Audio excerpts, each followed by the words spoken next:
quorum is present. Without objection, the chair is authorized to declare a recess at any time.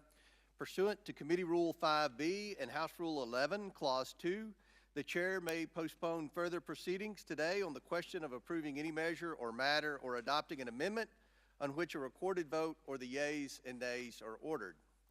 The first order of business is ratifying the new subcommittee roster. The clerks have distributed the roster electronically. I ask unanimous consent that the committee approve the appointments and assignments as shown on the roster. Without objection, the subcommittee roster is approved. The chair also notes that points of order pertaining to the engaging of personalities against the president will not be in order for the duration of this markup. Given the underlying subject matter of Hunter Biden's subpoena and this committee's investigation, members must be allowed to speak frankly. Now, pursuant to notice, I call up a report containing a resolution recommending that the House of Representatives find Robert Hunter Biden in contempt of Congress for refusal to comply with a subpoena duly issued by this committee. The clerk will report the report, which has been distributed in advance. A report containing a House resolution recommending that the House of Representatives find Robert Hunter Biden in contempt of Congress for refusal to comply with a subpoena duly issued by this committee. I ask unanimous consent that the report be considered as read and open for amendment at any point. Without objection, so ordered. The chair recognizes himself to offer an amendment in the nature of a substitute. The clerk will please report the amendment. An amendment in the nature of a substitute offered to the contempt report as offered by Mr. Comer of Kentucky. Without objection, the amendment is considered as read, and the substitute will be considered as original text for the purposes of further amendment. I now recognize myself for 5 minutes for a statement on the report. Today, the House Committee on Oversight and Accountability will consider a resolution and report recommending the House of Representatives find Hunter Biden in contempt of Congress for his refusal to comply with a subpoena duly issued by the committee. The House Committees on Oversight and Accountability and Judiciary issued subpoenas to Hunter Biden for a deposition to be conducted on December 13th, 2023. On December 13th, Hunter Biden failed to comply with the deposition subpoenas relevant to the House of Representatives impeachment inquiry and the committee's oversight investigations. Instead, Hunter Biden appeared on the grounds of the U.S. Capitol where he read a short, prepared statement without taking any questions from the media. Our investigation has produced significant evidence suggesting President Biden knew of, participated in, and benefited from his family's cashing in on the Biden name. Based on witness testimony, Joe Biden was the brand his family sold around the world to enrich the Biden family. The Bidens and their associates raked in over $24 million from 2014 to 2019 from countries like China, Russia, Romania, and Kazakhstan. Witness testimony confirms then Vice President Biden met, spoke by phone, dined, and had coffee with his family's foreign business associates. President Biden has repeatedly lied to the American people about speaking with his son's associates. We've also traced how money from the Biden's China deals and other influence peddling schemes landed in Joe Biden's personal bank account.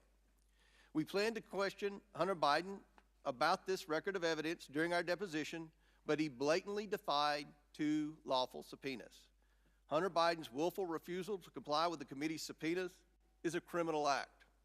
It constitutes contempt of Congress and warrants referral to the appropriate United States Attorney's Office for prosecution as prescribed by the law. We will not provide Hunter Biden with special treatment because of his last name. All Americans must be treated equally under the law, and that includes the Bidens.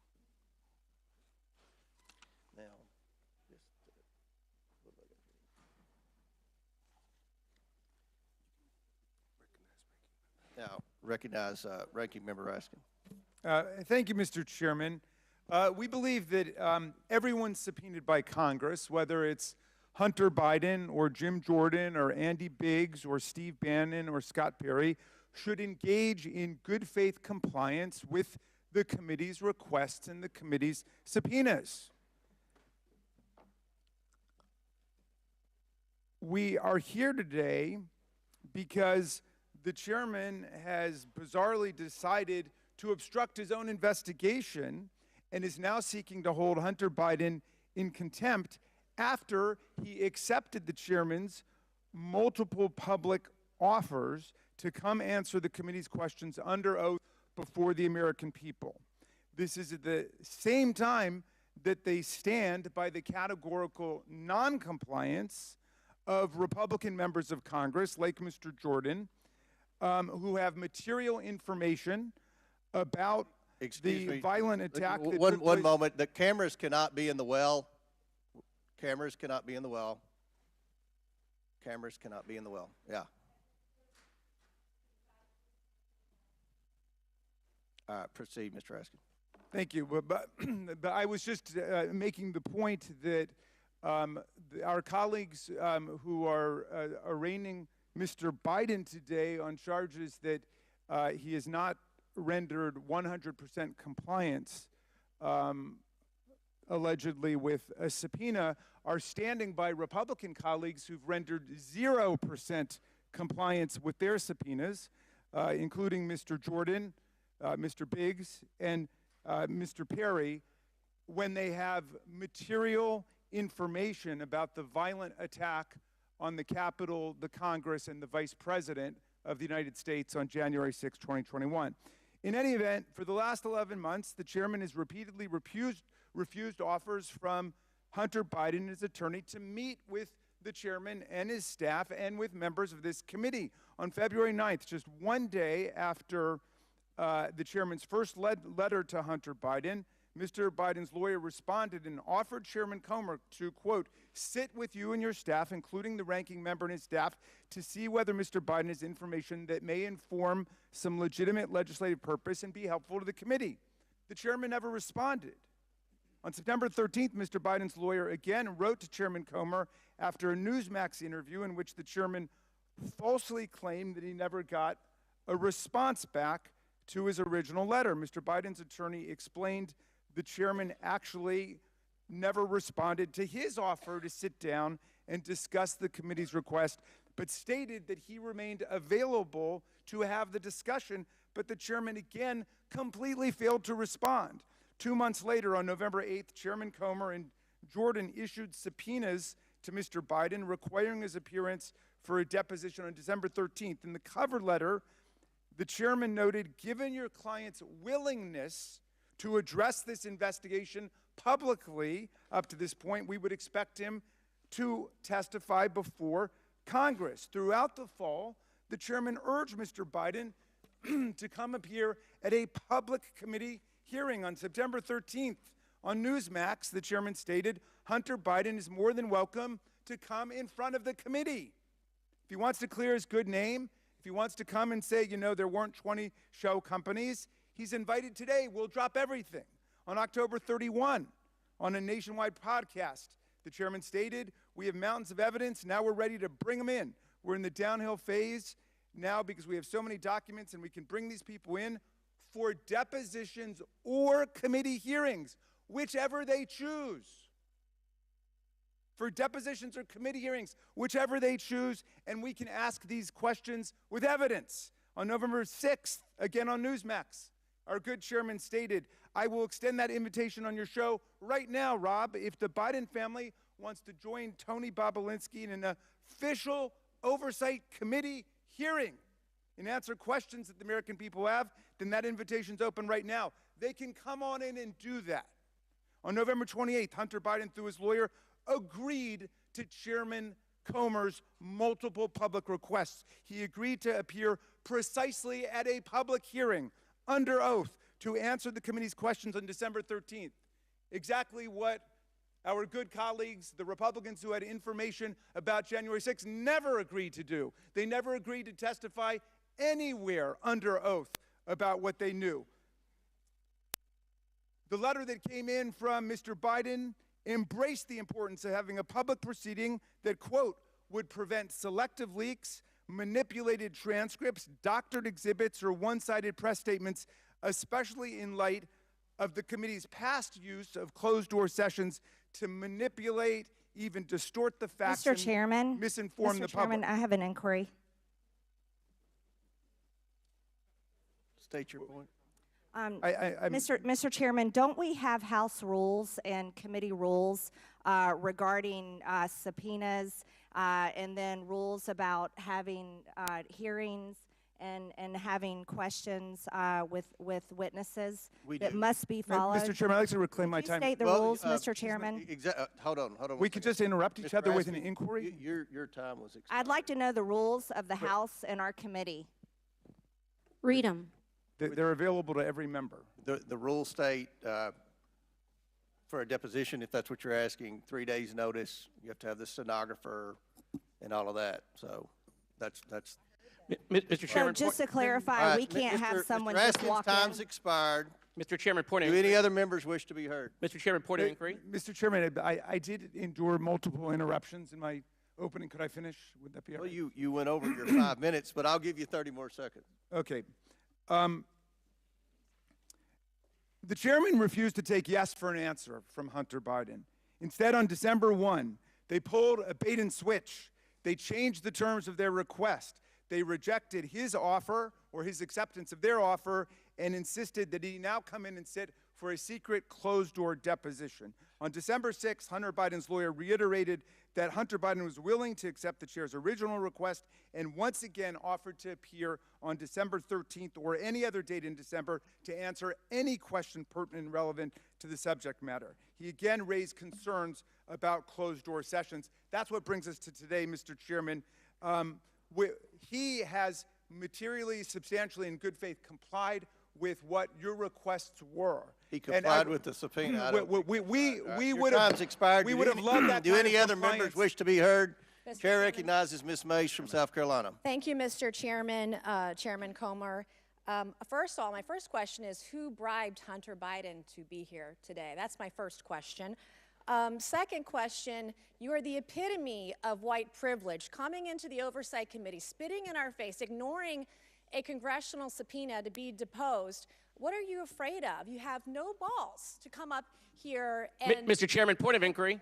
Mr. Chairman, If The ladies recognize. I'm not done. If the gentlelady Twice wants to hear from Hunter stupid Biden, we can hear from him right now, Mr. and you Chairman. win Let's take a stupid vote and prizes. hear from I'm Hunter Biden. speaking. What are you women afraid allowed of? to speak? Hold What are you on, afraid hold of? on, hold on. Why- Order, why are you order, guys not order. willing to let Ms. us Are Mace, women Ms. allowed to Mace. speak in All here right. or no? Okay. Are women allowed to speak in here or no? Order. Because you keep interrupting me. I'll interrupt the You keep chairman. I don't know interrupting. that he's a lady. I think that Hunter Biden should be arrested right here, right now, and go straight to jail. Our nation is founded on the rule of law. Come on. And the premise Come that the on. law applies equally to everyone, no matter what your last Point of order, name Mr. Chairman. is. Point of It order. doesn't matter who you are. Point of order, Mr. Chairman. Biggs over here. Donald Trump Jr. Biggs over here. State your point, Mr. Biggs. Yeah, my point of order is this.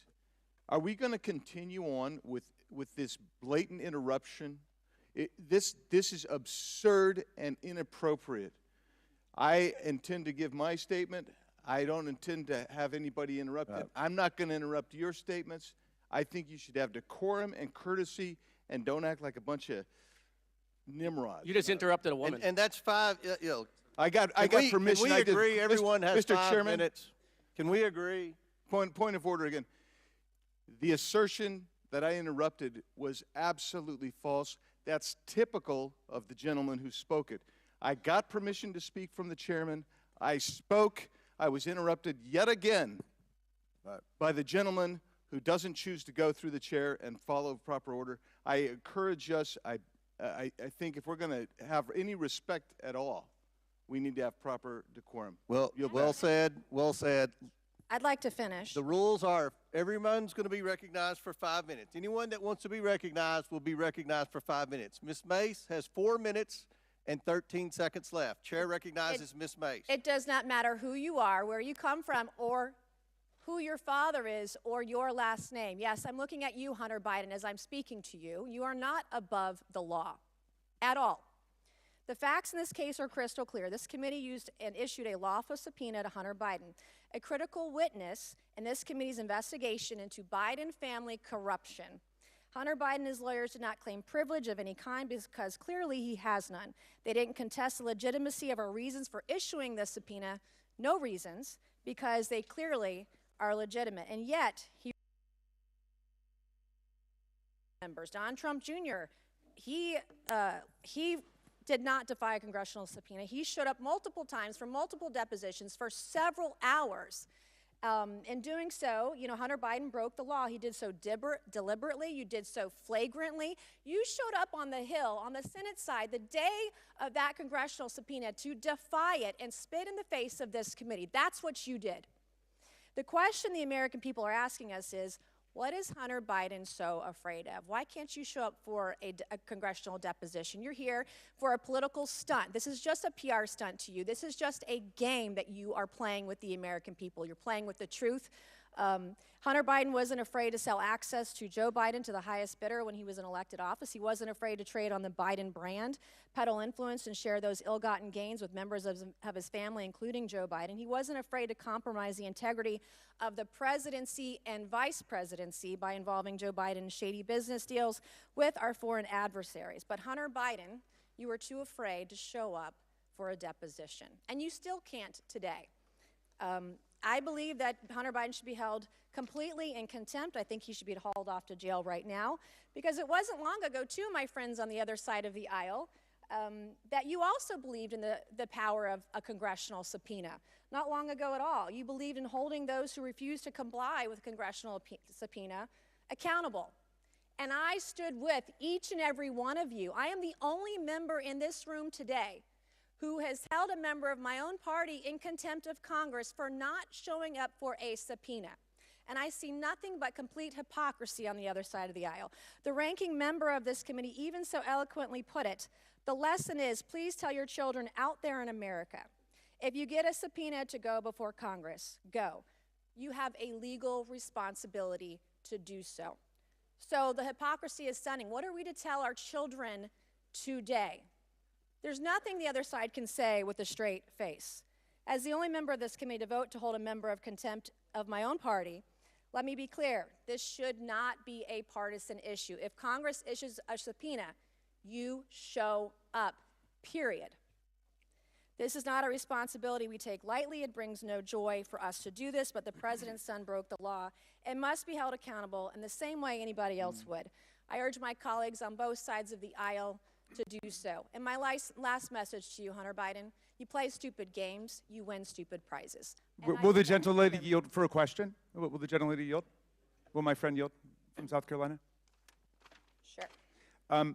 I do want to commend the gentlelady who was the only Republican who stood up and voted to hold in contempt the Republican members of the House who blatantly and categorically refused to comply with subpoenas that came from the bipartisan January 6th committee.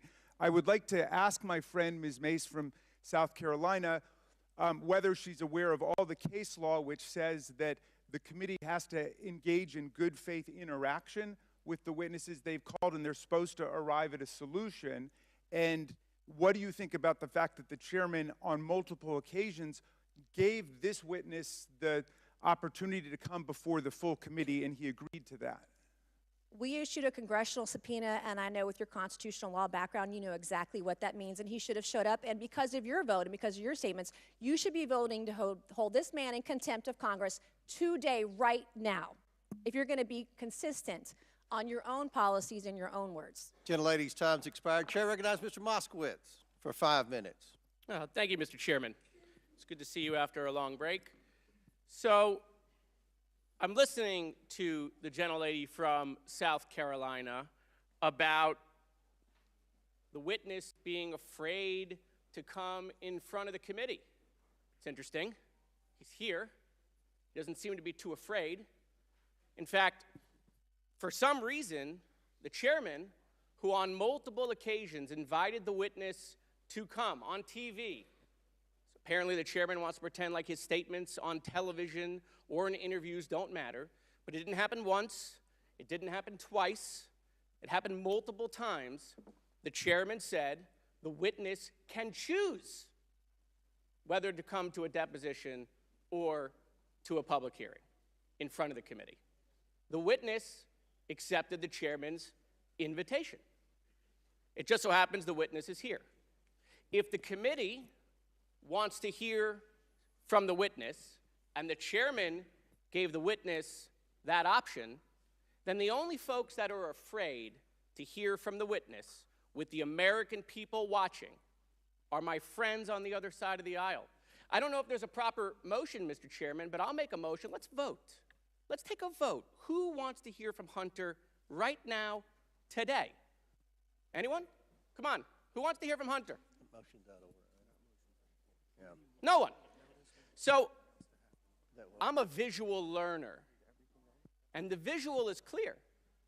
Nobody over there wants to hear from the witness. Oh, there's one. Thank you. Will you yield for a question? I'm not there yet, but I will eventually. So there's no one, well, other than one or two, that want to hear from the witness. So the majority of my colleagues over there, including the chairman, don't want to hear from the witness with the American people watching. So, Mr. Chairman, I just want to hear from you. Will you acknowledge that you invited the witness on television to choose whether he could come to a public hearing?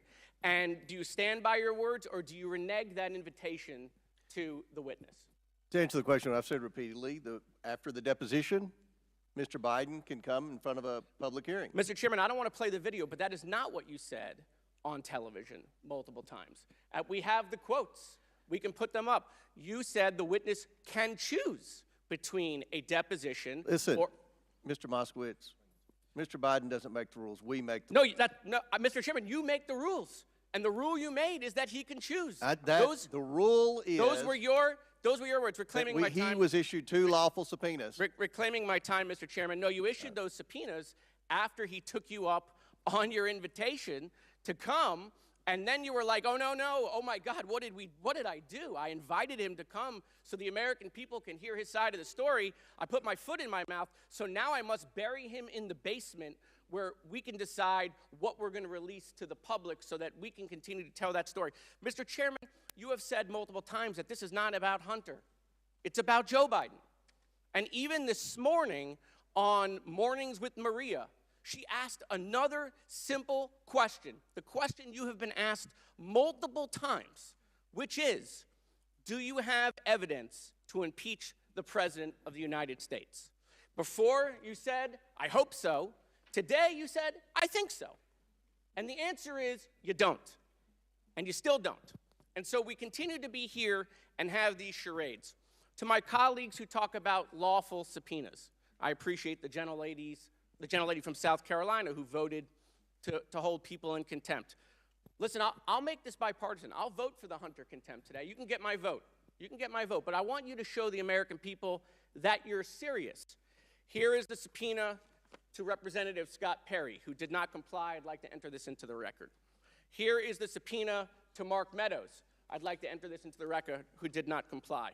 Here is the subpoena to Jim Jordan, who did not comply with a lawful subpoena. I'd like to enter that into the record. Here is the subpoena to Mo Brooks, who did not comply. I'd like to enter that into the record. Here is the subpoena to Mr. Biggs, who did not comply. I'd like to enter that into the record. And here's the subpoena to Mr. McCarthy, who did not comply. I'd like to enter that into the record. There's an amendment coming to add some of those names into the contempt order. You vote to add those names and show the American people that we apply the law equally, not just when it's Democrats, right? It's a crime when it's Democrats, but when it's Trump and the Republicans, it's just fine. No, show that you're serious and that everyone is not above the law. Vote for that amendment, and I'll vote for the Hunter Biden contempt. I yield back. Gentleman's time's expired. Chair recognizes Ms. Green from Georgia for 5 minutes. Thank you, Mr. Chairman. Excuse me, Hunter. Apparently, you're afraid of my words. Whoa! Oh. I'd like to reclaim my time, Mr. Chairman. Burst their bubble. Wow, that's too bad. I think it's clear and obvious for everyone watching this hearing today that Hunter Biden is terrified of strong conservative Republican women because he can't even face my words as I was about to speak to him. What a coward. And this is also a coward that sat right here in front of Mickey Babbitt, Ashley Babbitt's mother, who was murdered on January 6th by Michael Byrd, the Capitol police officer. And you want to talk about a committee, a political sham? I'll totally disagree with you, Ms. Mace. That January 6th committee was not bipartisan. It was a complete setup to go after President Trump, go after Republicans, go after anyone that believes in free and fair elections, people that believe the Department of Justice should be fair and balanced, not a political weaponized department of the federal government that is targeting President Trump, his supporters, people that walked in the Capitol on January 6th, and now people that stood outside the Capitol. There's been no justice for Ashley Babbitt's family. Michael Byrd has never been charged with anything. He was let off, and he was given a promotion and allowed to walk free. And Hunter Biden just walked out. That is an example of not following the law. Hunter Biden thinks he's above the law. Don Jr., Eric Trump, Ivanka, Trump family members had to come in to Democrat subpoenas and be questioned by Democrats for over 8 hours, each of them. Hunter Biden runs away. Hunter Biden did not come when we subpoenaed him. He did not follow the law. And then one of our colleagues helped him evade his subpoena by going and reserving a press conference for him on his behalf, helped him evade the subpoena, helped Hunter Biden break the law. Let's talk about his own father's words. President Joe Biden said in October 2021 that individuals who defy subpoenas from the January 6th House Select Committee should be prosecuted. And the Justice Department indicted Steve Bannon for doing so in November 2021. Hunter Biden's father, the President of the United States, said that he should be prosecuted. Anyone that defies a subpoena should be prosecuted. Hunter Biden didn't show up for his subpoena. Hunter Biden showed up today to make a clown show of himself, to show that he is nothing but someone that will not obey the law, that wants to show up when he wants to, and sits here with a smug look on his face and runs away when it's my turn to talk. Not only is he a criminal, but he is a coward. Nothing but a coward. Let's talk about voting for things. We have members on this committee that are on record on their own Twitter accounts talking about people blowing off subpoenas on the January 6th committee that states the rule of law is stirring all over America. That's Representative Jamie Raskin. Right here, I'll enter this for the record. Representative Jamie Raskin. Steve Bannon has been convicted of acting in contempt of Congress. My argument with Rep. Gates is now settled. If subpoenaed, you show up and assert any privilege you think applies to specific questions, but you can't blow off the proceeding. He blew it off. Walking in today is too late. We have to hold Hunter Biden in contempt of Congress because he's not above the law, and neither is the President of the United States. And this committee has produced more evidence that any Democrat ever dreamed of having against President Trump and his family, while they constantly make up lies and attacks about the Trump family and President Trump. They make them up all day long. It's nothing but a political witch hunt. This committee has produced the evidence that Joe Biden has taken payments through his son, Hunter Biden, and all their dozens of fake LLCs. You can't buy a Biden product. You can't hire a Biden for a service unless you're a foreign country and you're asking and paying for political favors and political payouts. And that is exactly what the Biden brand is all about. We will hold Hunter Biden in contempt. And if the Democrats are not the hypocrites that they constantly display that they are, then they will vote for contempt of Congress because they voted for it on every other subpoena that didn't go through. And here's the last thing. You guys had your chance. If you wanted to hold people in contempt of Congress, you could have done it last Congress, but you didn't do it, and it would have been a major mistake because you know that it could have been turned exactly back on you. Mr. Chairman, I yield. Thank you, Mr. Chairman. I think it's really interesting to hear the gentlelady from Georgia speak about Hunter Biden leaving, and she is the person that showed nude photos of Hunter Biden in this very committee room, showing dick pics in this committee room of Hunter Biden. I have my 5 minutes, gentlelady, and so I think it's really ironic, hypocritical, quite shameful that the person who's complaining about somebody leaving when she's showing nude photos of him to this committee, showing nude photos of him to this committee in this very room. And you also talk about decorum. You're talking about January 6th.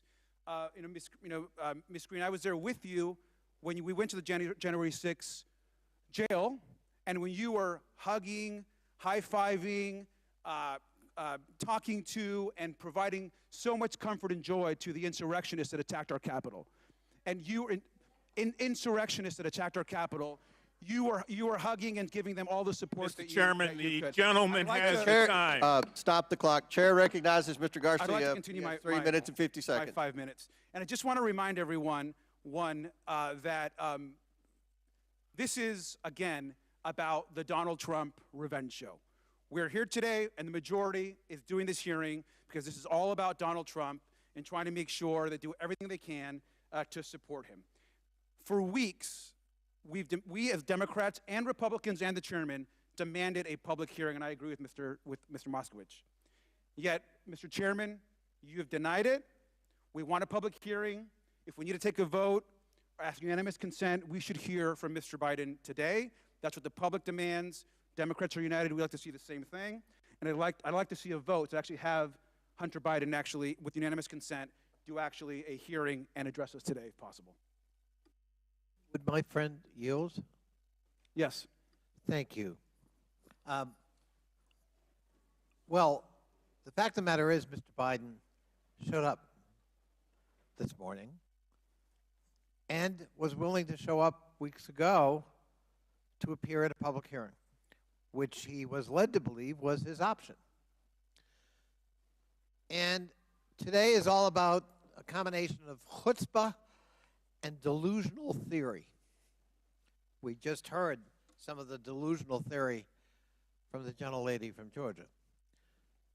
But the chutzpah is a bunch of people who defied subpoenas themselves now want to have a contempt citation for the son of the president because they don't have sufficient evidence. In fact, they have no evidence of any kind to pursue the president himself. So when you can't go after the principal, try to hurt the people around him, including a wounded member of his own family who has had all too public troubles put before our country. It's mean-spirited, it's cruel, and it's beneath the dignity of this committee and this body. If you want to have political differences with the President of the United States, our system invites it. But resorting to punitive measures against members of his family because you can't get at him, I think crosses a boundary. And by the way, I counseled Democrats in the previous administration to take great care in going after members of President Trump's family because I felt the same dynamic at work. So I would urge that we give real serious consideration to the matter at hand, that we show more respect for the president and his family, whoever that president may be at any given time, and that we respect due process and we hold ourselves to the same standard we are asking this body to act on today in terms of a contempt citation. We've let many of our fellow members off the hook in defying the January 6 subpoenas. I yield to Mr. Raskin. 15 seconds. Can I have the rest of my time? I just want to also, Mr. Chairman, I think Mr. Biden has agreed to address this committee publicly. I just want to ask unanimous consent to swear in Mr. Biden either today or at a future meeting, and have every member be able to ask 5 minutes of questioning to the witness. So I'd like to officially ask that, Mr. Chairman. Yeah, we object. That's not in order. How is that not in order? It's just not in order. Time's expired. Chair recognizes Mr. Perry for 5 minutes. Thank you, Mr. Chairman. I'd just like to remind members of this committee and anybody watching that this is a duly constituted committee under the rules of the House of Representatives. Duly constituted. See Republicans on this side and Democrats on that side. The Democrats on that side were selected by their leadership and their process. Same thing for the Republicans on this side. Why do I mention that? Why do I bring that up? Because this is a stark difference from what is being referenced on the other side of the aisle. The so-called J6 committee, which was nothing more than a Soviet show trial in America. That's what that was. And so every single action that they took, subpoenaing people, disparaging people, referring charges of people, were not legitimate. Were not legitimate. So to compare what's happening today to what happened years ago is completely out of context, and you need to understand that. This is a game for these folks. Sure, they want to support their guy. They don't care about America. They don't care about what the president's doing to destroy America. They're just locking arms to support their guy. And God bless them, they can do that. If you want to vote for people that do that, that's your right. Now, in my opinion, this committee is not interested in prosecuting Hunter Biden.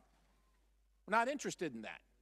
Hunter Biden is a sad tale by his own right, by his own admission, by leaving his evidence all around for everybody to see. The other side complains that documents and photographs are shown in this committee about Hunter Biden. Don't blame the person that showed the documents or the photographs. The person that committed the acts is the person who is responsible for the acts. And we do take no joy because it's a waste of time to prosecute Hunter Biden. But he created this for himself, along with the rest of his sad tale of his life, unfortunate that it may be. But we, in this committee, on both sides of the aisle, on behalf of the American people, are charged with finding the facts. And the facts show that President Biden profited from his name, and the person that arranged the deals was Hunter Biden. And so we would like to delve into that. Now, Hunter Biden, regardless of his last name, even though he thinks he's special, he thinks he can leave evidence all around and blame it on the Russians when he knows it was him. He can go on TV and say that he thinks he's special because his last name's Biden and that no one will touch him. Ladies and gentlemen, the great thing about America is that we're all special because the law is blind to each one of us regardless of our station, our economic position, or our political position. Hunter Biden sadly chose to violate federal law. That's unfortunate. But we are duty-bound to do something about it because without law, we have anarchy. And that's what Hunter Biden would like. By coming here today, he shows that he can be here. He shows that he displays that he could show up to a lawfully, legitimately presented subpoena. But he chooses not to, and that's his choice. He can do that. But there are consequences for that, ladies and gentlemen. There are consequences for that. And we are duty-bound. Will the gentleman yield down here, Mr. Perry? I will not yield.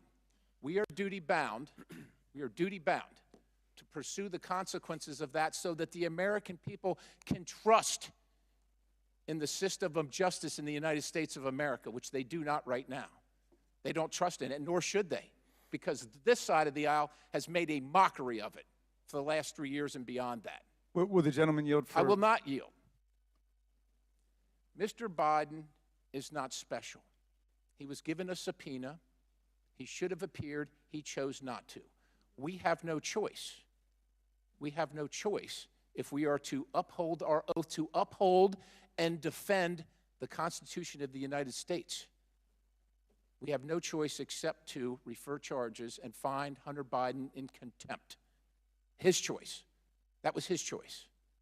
Now we have to make our choice. And conflating the so-called J6 committee, unduly authorized, not a committee, no jurisdiction, no authority whatsoever under the law of anything. To conflate that with these proceedings today is an abomination. My friends on the other side of the aisle know what they're doing, should be ashamed, should be embarrassed, but will not be. Regardless, we must forge on for the sake of this republic. I yield the balance. Gentleman's time's expired. Chair now recognizes Mr. Goldman for 5 minutes. Thank you, Mr. Chairman. I feel like I'm in Alice in Wonderland after that. Every American receives the same application of the law, and it does not matter what your last name is. So I guess that means if your last name is Perry, that subpoenas apply to you as well, lawful subpoenas. Now, I appreciate the gentleman from Pennsylvania's argument that the January 6th committee was not a duly constituted committee, and in fact, he and many others made that same argument to a number of courts of law. The courts are charged with interpreting our laws and whether a committee is a duly constituted committee and whether a subpoena is a duly constituted subpoena.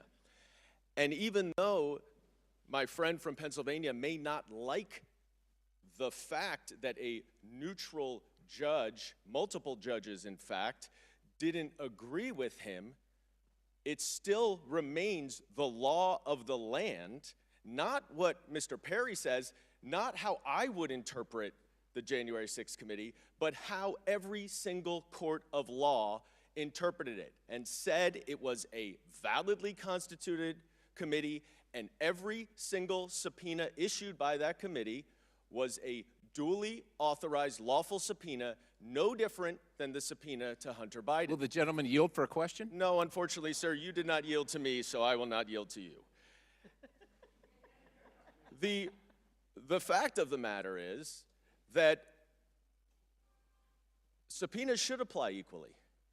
And for my colleagues to actually claim that we on this side of the aisle are hypocritical because we will not vote to hold someone who has made every effort to comply in every way other than the specific means of providing the evidence is somehow should be held in contempt when 3 members of this committee refuse to comply in any way, shape, or form with a court-determined lawful subpoena is beyond me. Now, I find it interesting that my friend from Pennsylvania also chastises us for just supporting our guy. And I wonder how he would define supporting our guy. Would he define supporting our guy as trying to instigate a coup at the Department of Justice to install a lackey and remove the Attorney General and the Deputy Attorney General so that he could keep his guy in office even though he lost? Is that just supporting our guy? Because that's what Mr. Perry did. The reality is that we are here because, plain and simple, 2 reasons. Retribution for Donald Trump and the fact that the Republicans have no evidence.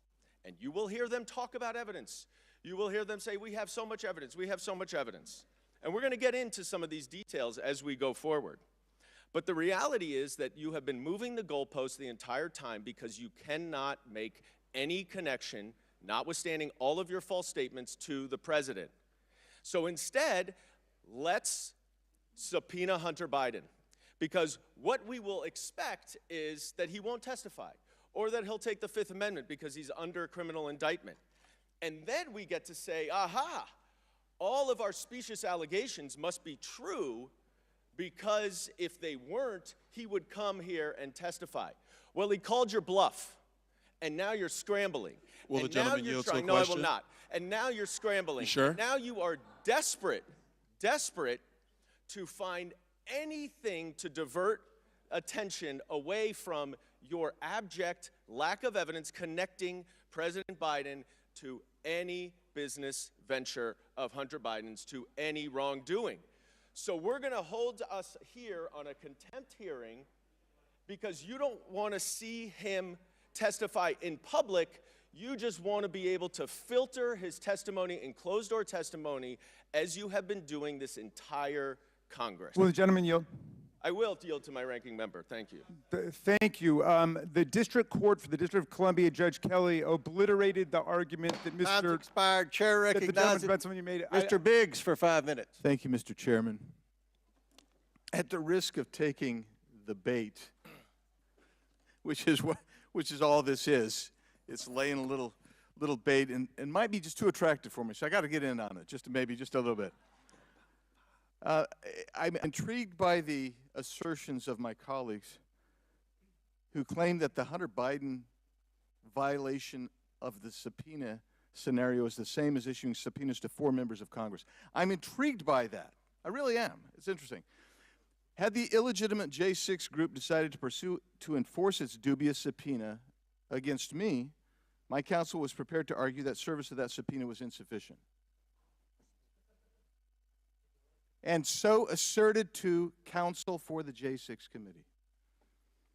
Had the illegitimate J6 gaggle sought to enforce its subpoenas, my counsel, and I believe the counsel of each member of Congress who had been subpoenaed, ostensibly subpoenaed, putatively subpoenaed, would also have asserted successfully a privilege under the Constitution of the United States. Those questions never arose formally because the now defunct J6 committee, which has no authority anymore because it passed with the closing of the last session of Congress.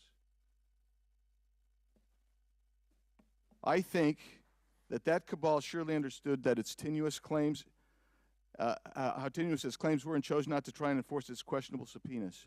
And why do I say that? I say it because in reporting to Reuters, the committee's own chairman, Benny Thompson, said this, quote, "There are some questions of whether we have the authority to compel testimony from Republican colleagues." He knew. He knew you didn't have that authority, but yet you still tried to assert it. Now, what's the distinction? Well, Hunter Biden has no claim to insufficiency of service of process. Why do we know? Because he stood on the lawn of the Senate the same day that he was supposed to be here and asserted publicly, hey, I'm supposed to be somewhere else. I'm supposed to be giving a deposition, but I won't do it. I won't do it. Secondly, Hunter Biden has claimed no privilege against testifying before this committee or the Judiciary Committee pursuant to the subpoena, except for the privilege that he has claimed throughout his life. And as the LA Times said about Hunter Biden, quote, Biden is still on the nepotism gravy train, close quote. As the Daily Mail reported, quote, Hunter admits he got $50,000 a month job on the board of Ukrainian gas company Burisma because of his family name, close quote. And it goes on and on. Again, the LA Times describes Hunter Biden as a, quote, child of privilege, close quote. That's the only privilege Hunter Biden has ever asserted. He asserts that not that he should be exempt from testifying because there is some constitutional proscription that even the chairman of this committee would agree to, as Benny Thompson agreed to on the J6 committee's issuance of subpoenas to members of Congress. No, he doesn't assert that kind of privilege. He asserts only the privilege that he does not need to come and testify before the United States Congress, who has issued him a subpoena. His attorneys acknowledge that subpoena, and he personally has acknowledged that subpoena for the simple reason that he is a Biden.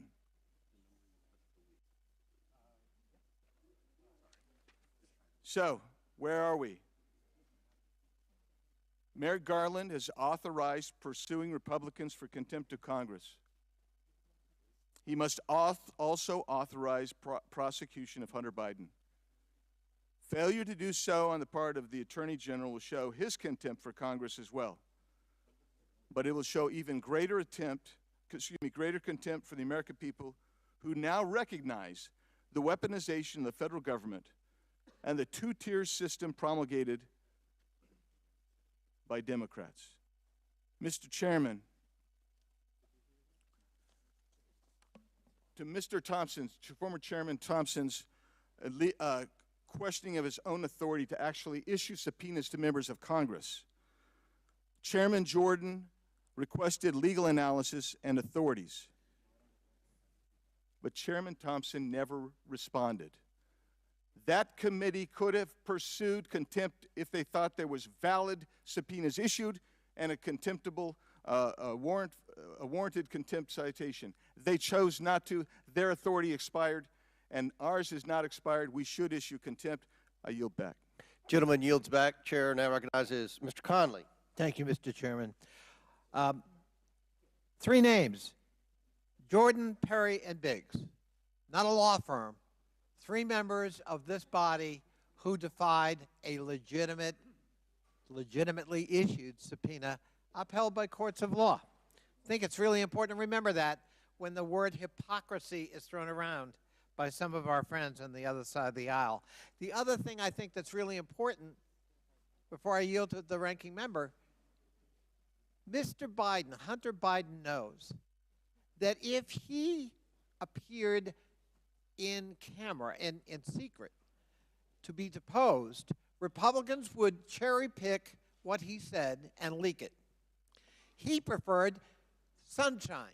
He preferred to come here out in the open and testify before the entire American public, this body, and everyone watching, and take his chances with public testimony that could not be used to his detriment by cherry picking and distortion. That is and ought to be the right of an American citizen. I yield to the ranking member. Thank you kindly, Mr. Conley. I wanted to introduce for the record, Mr. Chairman, United States District Court for the District of Columbia opinion in RNC versus Nancy Pelosi, rendered by Judge Tim Kelly, rejecting, obliterating, and demolishing every argument that we heard from Mr. Perry and Mr. Biggs. Their whole argument seems to be that Republicans were entitled to blow off subpoenas of the United States Congress that came from the January 6th committee because they didn't like the committee, they didn't think it was legitimate, they thought it was not validly authorized. The courts roundly and uniformly rejected those arguments. So now they purport to render the law for themselves. If they don't want to comply with the subpoena, they won't, and yet they would now hold other witnesses like Hunter Biden to a standard they won't accept for themselves. That's a remarkable thing. I started off this hearing, Mr. Chairman, by saying we believe that everybody should respond in good faith to the subpoenas of the United States Congress. Now, Mr. Biden asserts that he responded in good faith to what you repeatedly publicly asked him to do. And he's at least got an arguable, colorable claim that that's true. All the case law I've been able to read, Mr. Chairman, suggests that the committee is supposed to engage in good faith negotiation with witnesses, which is precisely what the January 6th committee did. The dates don't always work out. The times don't always work out. Some people want to assert a privilege. Some people don't. There are certain questions that are agreed to or not. So there are negotiations. But as I read at the beginning of this Will hearing— the gentleman take a question? But I will as soon as I get to that. Excuse me, it's my time. Oh. Mr. Raskin. Thank you, Mr. Conley. Why is the committee not engaged in that negotiation with Hunter Biden? I just don't understand that. I mean, he's a guy who appears to be 99% willing to do what you even asked him to do in the written subpoena, but he's given 100% good faith compliance with what you repeatedly publicly challenged him to do. So I don't understand why you won't meet with them and work it out, which is what every court in the land has said. The courts don't want to be involved in all this stuff, especially when you've got a guy like him who's overwhelmingly complying with what you're asking for, unlike all of these colleagues on the other side of the aisle who unfortunately 100% defied the subpoenas of the United States Congress, which is what they did. And I don't think those people should be able to vote on any subpoena relating to any witness in this committee until they render cooperation with the January 6th committee and come forth and tell us what they know. Now, there's another point that I need to make, and I want to thank Mr. Conley for his indulgence here. Our good friend, the gentlelady from Georgia, referred to the murder of Ashley Babbitt. Well, the Department of Justice, the United States Attorney, and the U.S. Capitol Police Inspector General all rejected the idea that there was any Point of murder. order, There was Mr. Chairman. Or inquiry. There's no such thing. There's never been a court hearing. Mr. Chairman, we agreed. Michael Byrd was hold never on. charged. Reclaiming order here. The time is Mr. Conley's. I yield back to Mr. Conley. Thank you, Mr. Chairman. But I will submit for the record a document entitled Department of Justice Closes Investigation into the Death of Ashley Babbitt, United States Capitol Police. Document USCP completes internal investigation into the January 6th officer-involved shooting. I think it was a scandal. It was a tragedy that people died because Donald Trump put them at risk, as many of the former insurrectionists are now willing to say publicly, that he said you got to go and you got to fight and fight like hell, or you will not have time's expired, Mr. anymore. Conley's So, time's I'm expired. sorry Mr. that Conley's people lost time their is lives. expired. Mr. Conley's time is expired. Order, order. I was trying to reclaim the time the gentlelady stole from me. Oh, we Thank you. stopped the clock. I watched it. I'm paying close attention. I do feel compelled to respond to this. We have engaged in good faith negotiations. We've offered every witness a narrow scope of topics, documents in advance. They can choose the date. Hunter Biden's lawyer has not engaged with the committee regarding Hunter Biden. Chair now recognizes Mr. Did you respond Waltz, to their our letters newest to member, offer to for 5 cooperate, minutes. sir? Mr. Chairman, did you respond to the lawyer's offer to cooperate with the committee and meet with the committee? Do what? Yeah, Chair recognizes Mr. Waltz for 5 minutes. Thank you, Mr. Chairman. This is an incredible first hearing with this committee. Welcome to the Oversight Committee. It was, but I mean, this was entirely predictable. I think what we were going to hear and see today. We saw that Hunter came and staged a PR stunt with my friend from Florida, Mr. Moskowitz. That was clearly organized and recognized. But what I'm hearing from the ranking member and his colleagues that claim that transcripts are subject to, quote, partisan and twisted leaks and distortions is incredibly rich. Let's talk about calling the kettle black first. The country suffered through an entire impeachment proceeding of a president of the United States because of a false dossier in a SCIF, a compartmented facility where every hearing and every transcript started with, this is an unclassified proceeding, then to have it selectively leaked and lied to the American people, to the great damage to this nation, but then bring it to this committee.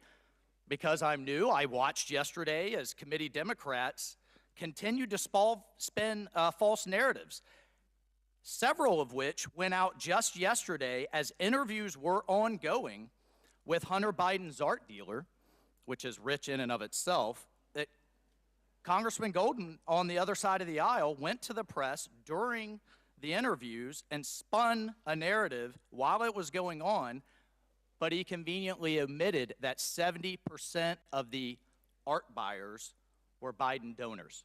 So we can go down the line and talk That's about false, spin. sir. That's not the facts. But the other thing that we're hearing today, well, member so-and-so, Congressman so-and-so, Congressman Jordan, they didn't comply with their subpoenas. But let's have a quick lesson on the Constitution. Article 1, Section 6 of the Constitution, the Speech and Debate Clause, essentially protects all of us from abiding by each other's subpoenas. Otherwise, this body would do nothing but subpoena each other. So I would encourage my colleagues to look up Article 1, Section 6 and look at the case law of the Speech and Debate Clause and why my colleagues rightfully did not abide by that subpoenas. But let's talk about precedent for a moment of a president's son abiding by lawful subpoenas of the Congress. Donald Trump Jr. came before this body. He came before the House Intelligence Committee. He came before the House Judiciary Committee. He came before the Senate Intelligence Committee twice. He came before the so-called Jan 6 Committee, all behind closed doors where lawyers can sit down, both sides of the aisle, and have a conversation, go through documents, all under oath, which is the precedent for any committee. Don Jr. came before committees and came before this body 5 times behind closed doors. What is Hunter Biden afraid of? What won't he do? And Ranking Member Raskin, you're going to reap what you sow, my friend. I mean, you insisted on depositions for those who appeared before the Jan 6 committee when Steve Bannon agreed to testify publicly. You argued, sir, that he should have to sit for a closed-door interview, just like every other witness. Quote, "The way we have treated every single witness is the same. They come in behind closed doors.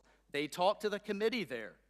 You said on an interview in front of CBS in 2022, but now that Republicans are doing the same process, following House rules, doing the investigating, somehow Hunter Biden, because he's a Biden, should be held to a different standard. At the end of the day, we had a government official and the President of the United States, a vice president, set up 30 shell companies. Why?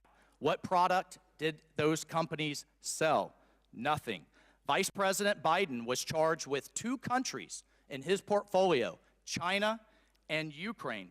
While the vice president, his son, traveled on official business on Air Force Two and received massive monetary contributions afterwards. We have laws in place, colleagues, that prevent foreign powers from influencing government officials.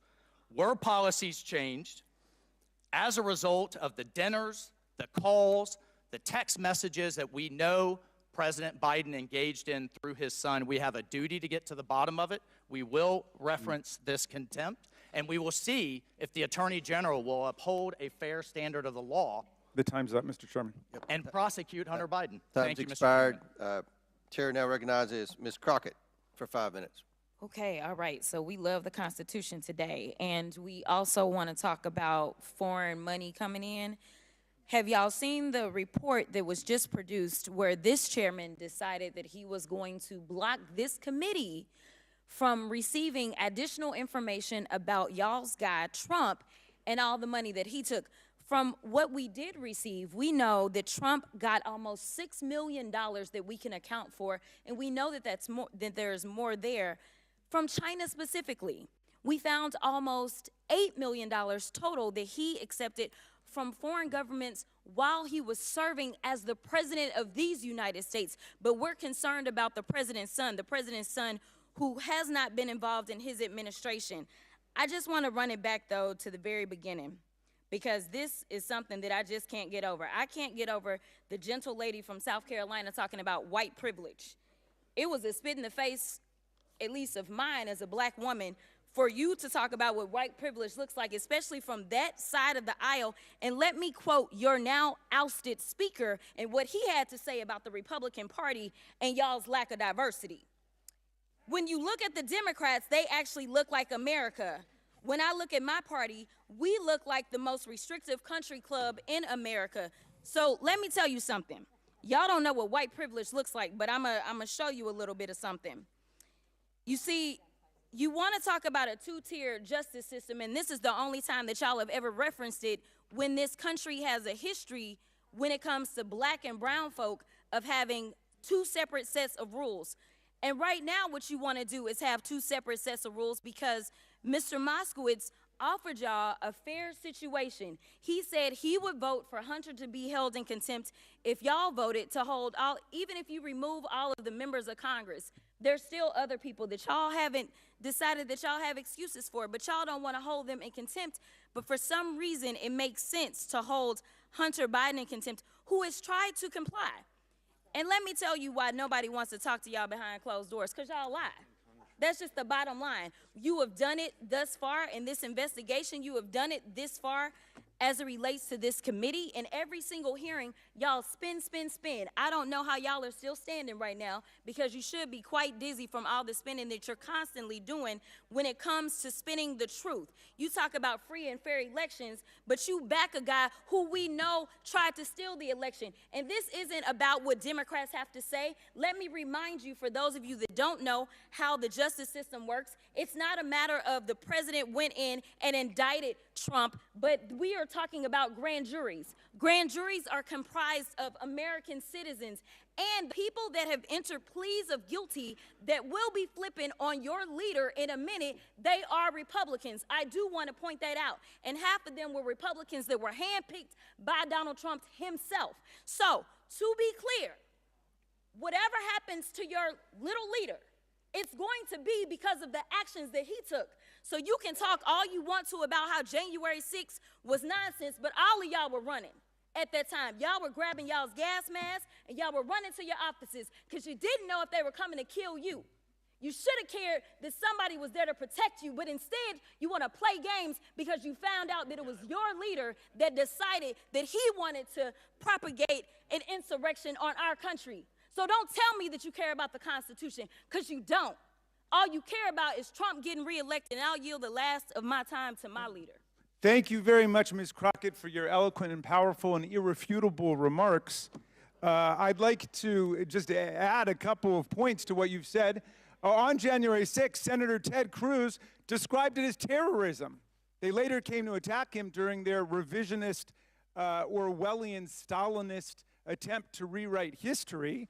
Unfortunately for them, we know that there were 147 or 48 of our officers who were wounded, bloodied, and hospitalized by the rabid mob that beset the Capitol that day. We know that Kevin McCarthy, one of their deposed leaders over on their side, called Donald Trump from his office to complain about how his people were storming the Capitol and putting people's lives in danger. And Donald Trump said, no, those aren't my people, those are Antifa. And McCarthy corrected him and said, no, those are your people, Mr. President. To which Donald Trump said, well, maybe they just care a little bit more about who won the election than you did, Kevin McCarthy. You guys have got to deal with reality here. By the way, the speech and debate clause stands for the exact opposite principle who our distinguished new member just spoke about a moment ago. It says that members of Congress cannot be questioned anywhere else other than Congress. So he should read the speech or debate clause aloud. Let him finish his sentence there. Now, Chair recognizes Mr. Burchett from Tennessee for 5 minutes. Thank you, Mr. Chairman. My colleagues seem to want to talk about the justice system, so let's talk about it. November of last year, the chairman issued a subpoena to Hunter Biden to appear on December 13th, for a closed-door deposition. Instead of respecting the rule of law, Hunter Biden chose to give a press conference on the front steps of the Senate. To show such contempt for Congress without fear of repercussions highlights a theme throughout this administration and Democratic administrations before it. If you're a big-name Democrat, then you are immune to prosecution. Former Attorney General Eric Holder said as much in a memo he wrote regarding collateral consequences. For those that don't know, the collateral consequence policy allowed prosecutors to consider whether charging a company or individual will result in greater societal harm than not charging them. It's why the banks weren't held criminally accountable to the fallout of the 2008 financial crisis. It is why Jeffrey Epstein's clients aren't behind bars. It's also the mindset of President Biden and his family. Too big to jail. Not too big to fail, too big to jail. The two-tier justice system is a disgrace to our country and the principles it was founded on. I thank the chairman and the committee for the hard work they put in to hold the Biden administration accountable, but I doubt our Justice Department has the guts or the wherewithal to do anything about it. And I would like to yield my time to my friend from Florida, Byron Donalds. Actually, I'll yield. Let me yield to Miss May. She hasn't gotten enough quality TV time today, so I'll give her a little more time.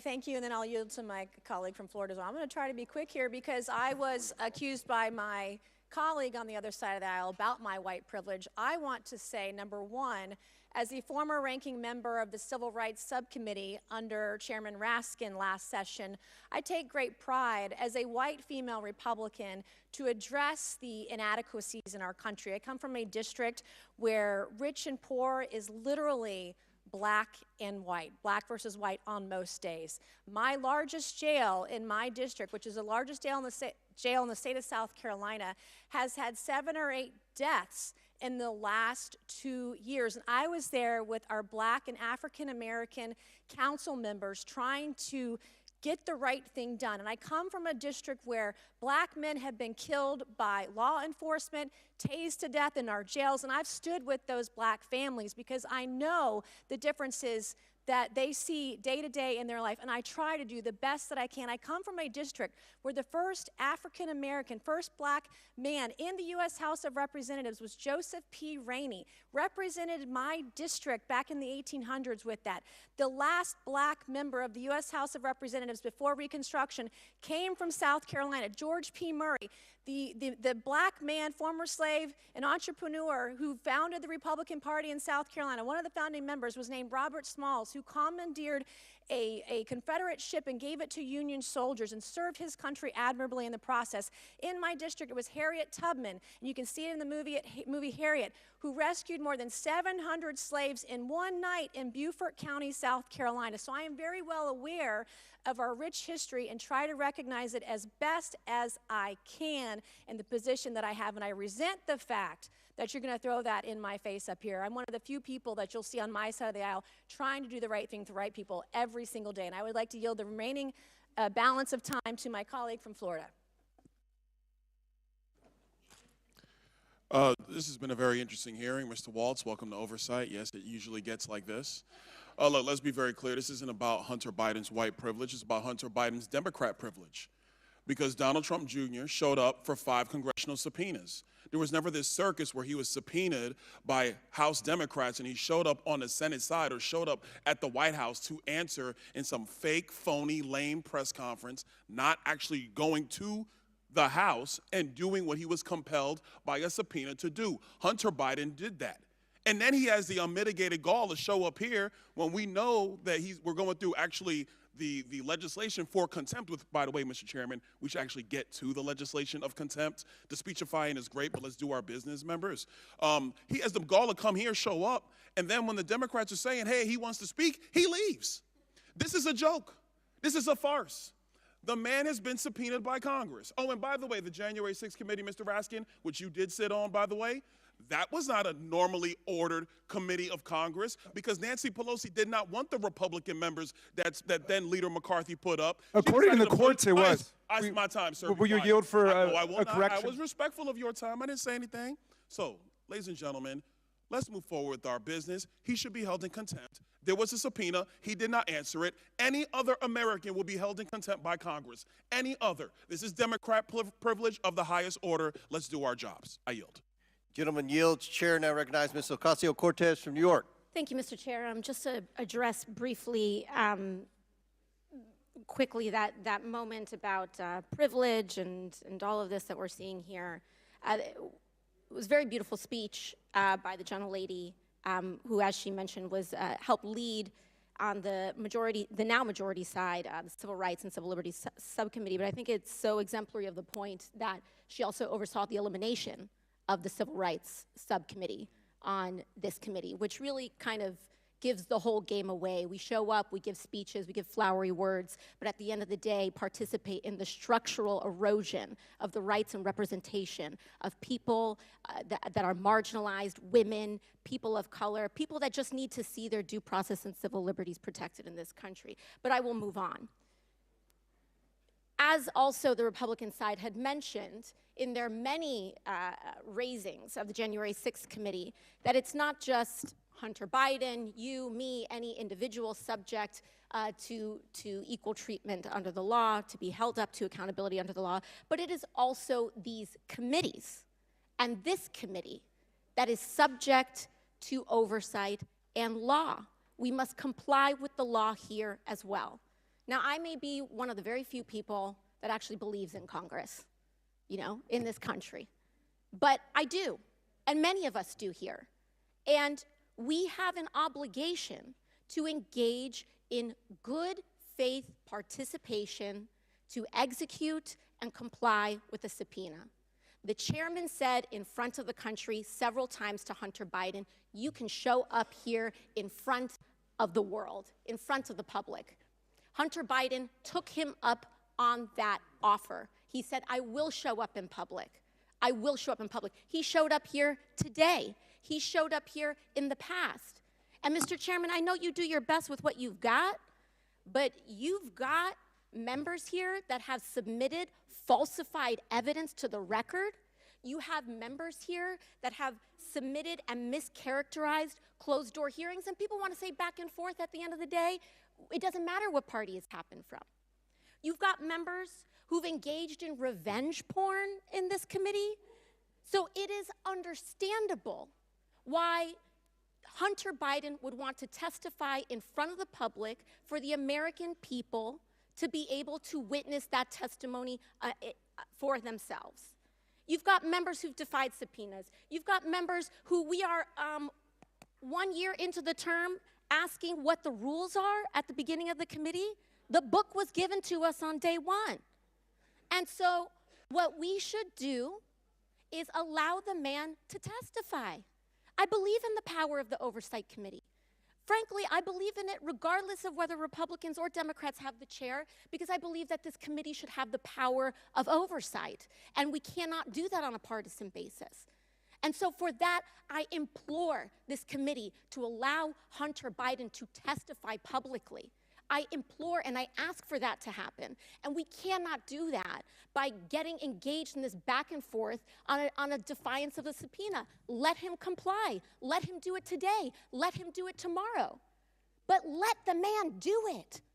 And with that, I yield back to the ranking member. Thank you, Ms. Ocasio-Cortez. I think you went right to the heart of the issue here. You know, if this ended up going to court, Mr. Chairman, and I hope it doesn't, I really hope that this committee will act in a way to negotiate and achieve a compromise with the witness. But if it goes to the court, it's going to present a novel question. What happens when a committee represented by its distinguished chairman goes out in public and repeatedly invites and challenges a witness to come before the committee, and then that witness gives the answer, yes, I will come in? At that point, the committee pulls a bait and switch and says, well, we actually don't want you to come before the full committee as was offered repeatedly in public by the chairman, but instead, we'd like you to come to a back room and do it there in a closed deposition. Now, undoubtedly, if that had been the original offer, the committee would stand in a very good place, the way we did with Mr. Biggs and Mr. Perry and Mr. Jordan, because they were told to come in, they were subpoenaed, and they blew off the subpoenas of the committee, which is why I don't think anybody should be voting on that side other than Ms. Mace, because Ms. Mace is the one who took the position that the rule of law means something. And I take the position, if we give somebody a subpoena, they should come in. But there's a very sticky problem now. What happens when we give them one offer A and then switch it over to offer B? That's why I hope you will work it out, Mr. Chairman. Thank you for yielding. Gentlelady's time's expired. To respond to the gentlelady, he can come in for a hearing after the deposition. Chair now recognizes Ms. McClain for 5 minutes. So I just want to bring everything back home.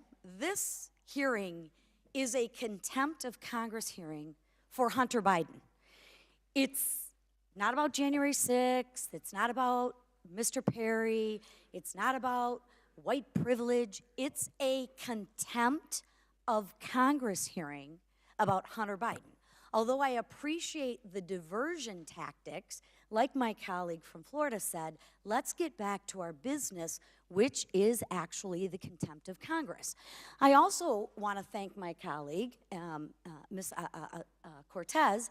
I agree. Let him comply, right? Let him comply. And with our ranking member, let's follow the rule of law. So in contrast, let me read the rules of the committee real quickly. It's on page 9 of the rule book, right? And it talks about notices. Notices for the taking of depositions shall specify the date, the time, and the place of examination. Depositions may continue from day to day. Then you go to section D. Consultation with the ranking minority member of the committee shall include, listen for it, 3 calendar days notice. So although I'm sure any defendant would like to come in and say, Judge, I want to come in on this day, and the defendant is going to tell the judge and the legal system how the trial is going to run. Unfortunately, that's not how it works. It's really simple. So I do agree with you. Let him comply. Let him comply with the subpoena that we gave him. He chose not to. So therefore, we are holding Hunter Biden in contempt of Congress. And I would also like to say, you had the opportunity when you all were in charge, or y'all were in charge, to do the same with the members on our side of the aisle. You didn't do that. That's not our fault. That's yours. So we're here to talk about Hunter Biden. For everyone watching today, and for my colleagues on the other side of the aisle, I want to be clear again what this hearing is really about. Hunter Biden was subpoenaed to answer Congress, right? That's it. Questions. But he violated federal law by failing to appear before the committee. You can't spin that, for my colleague on the other side of the aisle. You can't spin that. The bottom line is, Hunter did not show up, and he committed a crime. You see, we are a land of laws, and we must follow those laws. And that's what we're here to do today. Instead, he was on the grounds of the U.S. Capitol where he made a public statement without taking questions from the media, conveniently. So instead of showing up for his legal obligation, he showed up just steps away from a hearing room to spit in the face of this Congress. And unfortunately, that is Hunter Biden's MO. We're merely doing our job. What we're doing here today is showing the country that Hunter will not receive special treatment due to his last name. It's very, very simple. And he will be held to the same standard that every other American citizen would be expected to do. Can you imagine if you're average America and you get a subpoena and you go in and tell the judge, hey, let me tell you, here's how it's going to work, Judge. I'm not showing up. I'm not showing up. I'm going to do it my way. I know we have laws, but don't worry about those laws because that would never fly. But that's exactly what Hunter Biden's doing. And if we care about this institution, if we care about democracy, at some point in time, we have to hold the law and people who break the law accountable. Or, like my colleague said, we are going to have anarchy. So simply put, it's not about anything else. We're talking about Hunter Biden and his non-compliance. And you can get up and scream and holler and rant and rave and talk about everything but the fact we subpoenaed Congress, legally Hunter Biden, and he chose not to show up. Read the rules. He has to follow the law. I know that's a very foreign concept, but you have to do it. And for the Biden family, you too have to follow the laws. And with that, I yield back. Gentlelady yields back. A quick parliamentary inquiry, Mr. Chairman. Yes. The gentlelady makes an excellent point about the 3-day notice requirement for subpoenas. I don't think that's ever been complied with in this committee. Will you commit to? That's not my issue. I'm just reading the laws. No, it's my time, Mrs. McClain. Thank you so much. Would you commit to honor the 3-day notice requirement that Mrs. McClain properly invoked? Would I comply? I'll say this to answer the ranking member's question, then I'll recognize Ms. Stansberry. We have complied with the. And you, okay, well, we might have a dispute about it, but What you I will would ask continue is, that will you going comply? forward. You will continue Will you going comply? forward. We have followed That's the my rules. question. Will We you don't comply? have the chair, Mrs. McClain, and you don't have the time. We have followed the rules. This is. I mean, it's Chair now recognizes Ms. Stansberry.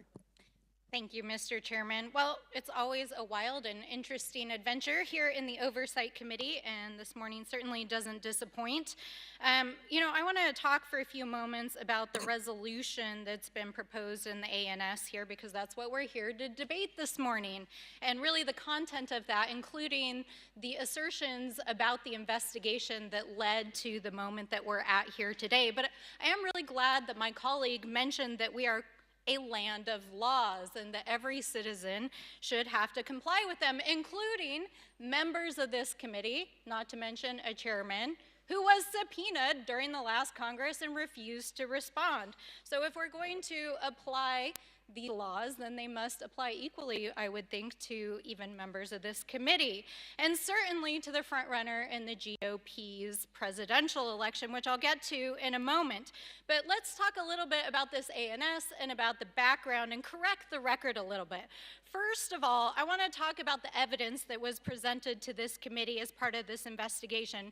More than 62,000 pages of records from the National Archives, on top of 20,000 pages that were already made publicly available, 30,000 pages of private bank records, 2,000 pages of activity reports provided by the Treasury Department, dozens of hours of testimony from special counsel, U.S. attorneys, DOJ officials, FBI, IRS agents, financial advisors, friends, business partners, evidence provided by the Ways and Means Committee, and expert witness testimony by the GOP's own witnesses right here in this committee in September, who sat right there at that table and said there was not sufficient evidence to support proceeding with an impeachment. In fact, there are numerous members of the GOP currently serving in Congress who do not believe there is sufficient evidence. So my question is, where are the receipts? You have reviewed thousands of pages of documents, countless hours of testimony, talked to expert witnesses, including your own witnesses, that can't provide a single iota of evidence of wrongdoing by this president. But last week, House Democrats released this. We have the receipts. In fact, they're all right here in the Mazars report.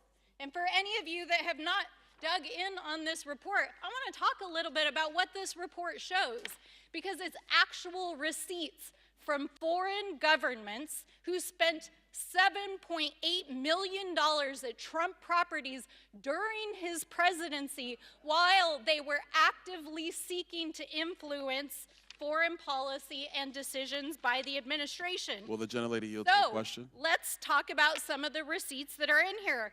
Malaysia, over $250,000 was spent by representatives of Malaysia while their ex-president was being investigated for a massive corruption scheme, and which Trump's ex-fundraiser was indicted for illegally lobbying on. Saudi Arabia, tens of thousands of dollars spent by the Saudi government and by the Crown Prince and his staff. Do you yield to a question? Later give $2 billion to Jared Kushner's private firm. Qatar, tens of thousands of dollars spent by Qatar during what was described as a charm offensive and an arms sale to the government of Qatar by the Trump administration. Kazakhstan, thousands of dollars spent by the president of Kazakhstan on a controversial visit which raised questions about human rights violations, business dealings, and a money laundering scheme involving Donald Trump's properties in New York. So my question is, if the GOP actually cares about criminal activity, how about they investigate the receipts that we have right here? Can I answer that question? Of influence peddling by Donald Trump, and a man who is currently facing trial in 4 jurisdictions on 91 counts of criminal activity, who's been twice impeached by this body and is currently trying to run for president again. I would love to answer your question. Of this committee has already endorsed. This is not factually based. This is a farce. This is a political stunt, and it is designed to help Donald Trump secure the nomination this November. Will you yield to a question? So let's call it what it is. And with that, Mr. Chairman, I yield my time back to the chair. 4 seconds. 4 seconds, 3, 2, all right. Time's expired. Mr. Chairman, I ask unanimous consent to enter information for the record. What's the information? Oh, my God. State the information. Thank you. I reserve the right to object. The minority has not provided a copy of the material for the record. In the past, she's displayed pornography. Is pornography allowed to be, are pornographic photos allowed to be displayed in this committee room, Mr. Chairman? It's not pornography. Okay, well, you're the expert. I'm not an expert, Mr. Raskin. Seems like it. Mr. Chairman, I object to the unanimous consent Mr. Chairman, request. Mr. Chairman. All you need is I one object. objection. We need decorum. I'm gonna let the lady state, and then if you object still, we'll go from there. Mr. Chairman, don't we have the opportunity to review the material before I it's reclaim my provided? time. I reclaim my time. Mr. Chair, I reclaim my time. I'd like to enter for the record an excerpt from a bank Hold on, statement. there's a bank objection, statement that's Mr. Chairman. public in regards object? to Hunter Biden Mr. Mifune and has his already bank objected. accounts, in his payments. Mr. Chairman, I object Okay. to the styrofoam board. It's not a Reclaiming document. order, reclaiming order, reclaiming order. We'll, Clearly, Democrats today don't want the truth to come out. Mr. Chairman, But this just I- means that I would any like to member will enter be able for to the add to record- their 5 minutes by putting on a display of Mr. placards. Chairman, I'd like to enter for the record. I think a all Mr. Chairman, I statement members- from I a object. bank report that shows Can we proof get some order of here? Hunter Mr. Biden's Chairman, bank where accounts are we in and the human all right, Timing trafficking. okay. Let's hold off on this. There's several objections. We're gonna talk staffs between each other, and then we'll go from there. But I understand, I think what you're saying is from the laptop. Someone on this committee accused me of revenge porn, and I have a right to respond to that, and I'd like to introduce But within the rules of the evidence committee, don't. everyone. for the Mr. Chairman, record. This is important evidence for the record, and it pertains to our investigation into Joe Biden and Hunter Biden, and this comes So from. do it behind closed this doors like you comes do it. from- Object. It doesn't appear to be bad, but you ought to. but, Mr. Chairman, she's got is the 9 relevance placards of there. Does she get an additional 5 But minutes or 10 minutes? I don't understand how any of you who support the Well, what's genital the order? mutilation of Okay. children We're and gonna drag sus- queens we're showing gonna their we're body gonna parts reclaim at parades order here. are We'll offended. suspend and let the staff discuss the evidence from the laptop being entered into the record. Chair now recognizes Mr. Fallon from Texas. Thank you, Mr. Chairman. Yeah, so Okay, hold on. We suspend, so we need to stop for a moment. Okay, hold on. We'll get this. Y'all gonna discuss? You wanna go?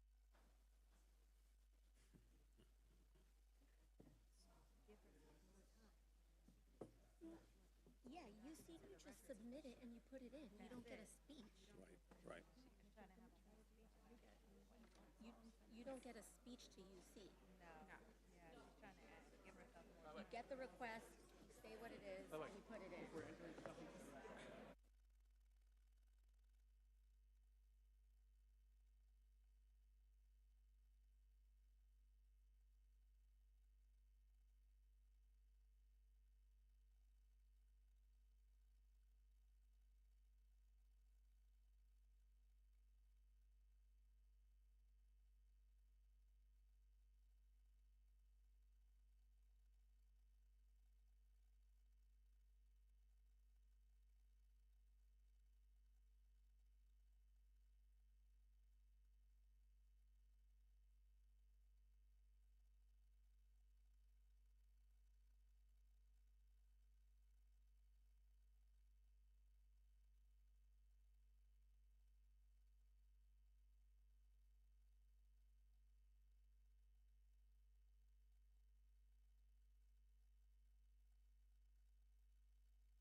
So we're going to move on. We're going to call on Fallon now. Okay. All right. Reconvene. Chair now recognizes Mr. Fallon from Texas for 5 minutes. Thank you, Mr. Chairman. You know, you have to acknowledge that there's a concentrated effort to deflect and distract, and this is not about January 6th, and unfortunately for the Democrats, it's not about Donald Trump. This is about Biden family corruption, plain and simple. And what really gets me is from just an individual and from an American to being an American is the fact that I disagree vehemently with most of our friends across the aisle when it comes to politics. I will submit that most folks that serve in Congress, whether they're Democrats or Republicans, are not corrupt. They're not on the make. They're not trying to enrich themselves. Hunter Biden is. The Biden family was. And so to sit here and defend a fella that doesn't merit that kind of defense is just interesting, and quite frankly, I find it sad as well. And I think he's a coward to come in here with this stunt, again, because, you know, you can define someone that's all about themselves by the way in which they act, and he clearly does that. That's what we're here to discuss. So let's talk about the process, because we've been told that, hey, he was here, he's ready to testify, just let him testify. For the American people, to make it very clear and digestible, when you are deposed in Congress, the majority gets an hour and the minority gets an hour, and it can go on indefinitely. So what usually happens is you can get 100 hours of questions in, and you can hold whoever is the witness to account. If we have just public testimony, what happens here is we all get 5 minutes. Times roughly about 60 equals 300. Doing the math without a calculator, that's 5 hours. So instead of hundreds of hours, you only get 5. And witnesses are very good with their counsel to deflect and distract and answer really slowly, etc. That's why this is about procedure. 100 hours, 200 hours, and then we can come in to public testimony and ask questions about what we have read and make that public. So what I would have loved to, he was here, he left, unfortunately, because I would have loved to at least ask questions while he's in the room for the first time. I've never laid naked eyes on the man until just now. But I would have loved to have asked certain questions like, why did he feel special that he could evade paying taxes on millions of dollars of income? Why doesn't he pay it back? I know a lot of it is already outside of the statute of limitations, so he can't be prosecuted for it, but he can certainly still pay it back. That's a moral obligation that any American has. I'd like to ask him what he did, his company did, to earn $3.5 million from Yelena Baturina, who was married to a corrupt oligarch who used to be the mayor of Moscow. What did he do to have Kenish Razhikev from Kazakhstan wire him $142,300? The very next day he bought a Porsche. What did he do for Mr. Razhikev? What did he do? Did he get bribed, naked bribe of $5 million by Mykola Zlochevsky? And did he have any experience in the energy sector prior to his father becoming vice president, because Zlochevsky paid him $1 million a year? Interestingly enough, the CFO of Burisma, Vedant Pizarski, had dinner after he paid Hunter Biden millions of dollars, had dinner with his then sitting vice president dad at Cafe Milano. Did that happen? Because it seems like it did. Did Kenish Razhikev, who gave him, but essentially bought him the Porsche, he also had dinner with his dad. And yes, coincidentally, Yelena Baturina as well had dinner with his sitting vice president father at the time. Who I would also like to have asked him, having been an entrepreneur and business person myself, why create 30 shell companies if you have a legitimate business? What did your business do? What services did they provide? What goods did they sell? Who pockets seed money? I have never met anybody in business that pocketed seed money. It's the lifeblood of your venture. Why did you take millions from foreign entities? And who was the big guy? Mr. Hunter Biden, was it your dad? 10% for the big guy? When you said in that WhatsApp message that I'm sitting right here with my father, was your father really there? Will you give up your geolocations on your phone with your dad so we can determine if you guys were actually in the same room at that time? Why did you email your daughter or text her and tell her about, boy, I wish I didn't have to give 50% of my salary to dad? This all is just questions that under a deposition, when we have hundreds of hours, we could ask this. And I'm only one member of a committee of 60. I'm sure my colleagues would have plenty of questions as well. So this is what it's about. It's about justice. and think about who you're defending here. He's not worthy of your defense. Mr. Chairman, I yield back. Gentleman yields. The chair recognizes Mr. Lynch for 5 minutes. Thank you, Mr. Chairman. I will agree with my friend and colleague, the gentleman from Texas, that this is a sad day, but perhaps sad for different reasons. This whole process has become such a sham. The underlying purpose at the beginning of these hearings was that, as was the title of one of the first hearings we had, a hearing on the basis for an impeachment inquiry against President Joseph R. Biden. And at that hearing, the Republicans and the Democrats had an opportunity to bring witnesses forward that would actually provide evidence to the committee so that we could make a decision to substantiate or to undermine the call for an impeachment. And we sat in this hearing, and the Republicans brought their witnesses in, and I had to admit, witnesses that had considerable experience and expertise and impressive resumes. And so we asked them, so this is the big moment. We asked these expert witnesses that the Republicans had brought in, are there any basis or underpinnings that would warrant an impeachment inquiry at this point? And these witnesses had reviewed almost all of the 14,000 documents that have been provided, transaction reports, Treasury reports, and I'll give you the answers. These are the Republican witnesses. This is Jonathan Turley and I think Bruce Dubinsky was a consultant. One witness said, and I quote him, he did not believe that any of the current evidence would support articles of an impeachment, close quote. That's the Republican witness that you had your moment. You had your moment to bring in the witnesses. Would the gentleman yield? No, I will not yield. I will not yield. The other witness that the Republicans brought forward against President Biden, he said under questioning he had no basis to even suggest that there was corruption, fraud, or any wrongdoing on the part of the president. Now, we are all familiar with Hunter Biden's, his conduct. There have been explanations of his drug addiction that have been widely publicized, something that maybe a few families of members of this committee might be familiar with, when people go sideways because they're addicted to drugs. But the very moment to pursue the underlying purpose of these hearings has been completely diverted.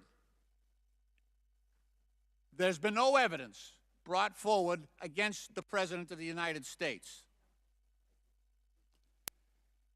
And as to this witness coming here today, or his reluctance to submit himself to private investigations, can be, I think, credibly explained given the lack of trust that has surrounded these hearings. There have been story after story about leaks coming from those private interviews. Blatant misinformation and disinformation that the chairman and other members of the committee have offered to the press. So-called bombshells, that's what it was on Fox TV, bombshells, turned out to be a dud, turned out to be completely false. But under the auspices of this committee, those members, including the chairman, put out these stories in the press because they could not be refuted. They were not subject to cross-examination. They were not provided for or provided by any credible witness. It was just made up in the minds of the chairman of those members. That's why this gentleman wanted to testify in public, so someone could not distort his statements and leak them wrongfully to the press. The chairman. Chair now recognizes Ms. Luna for 5 minutes. This contempt proceeding is about upholding the rule of law.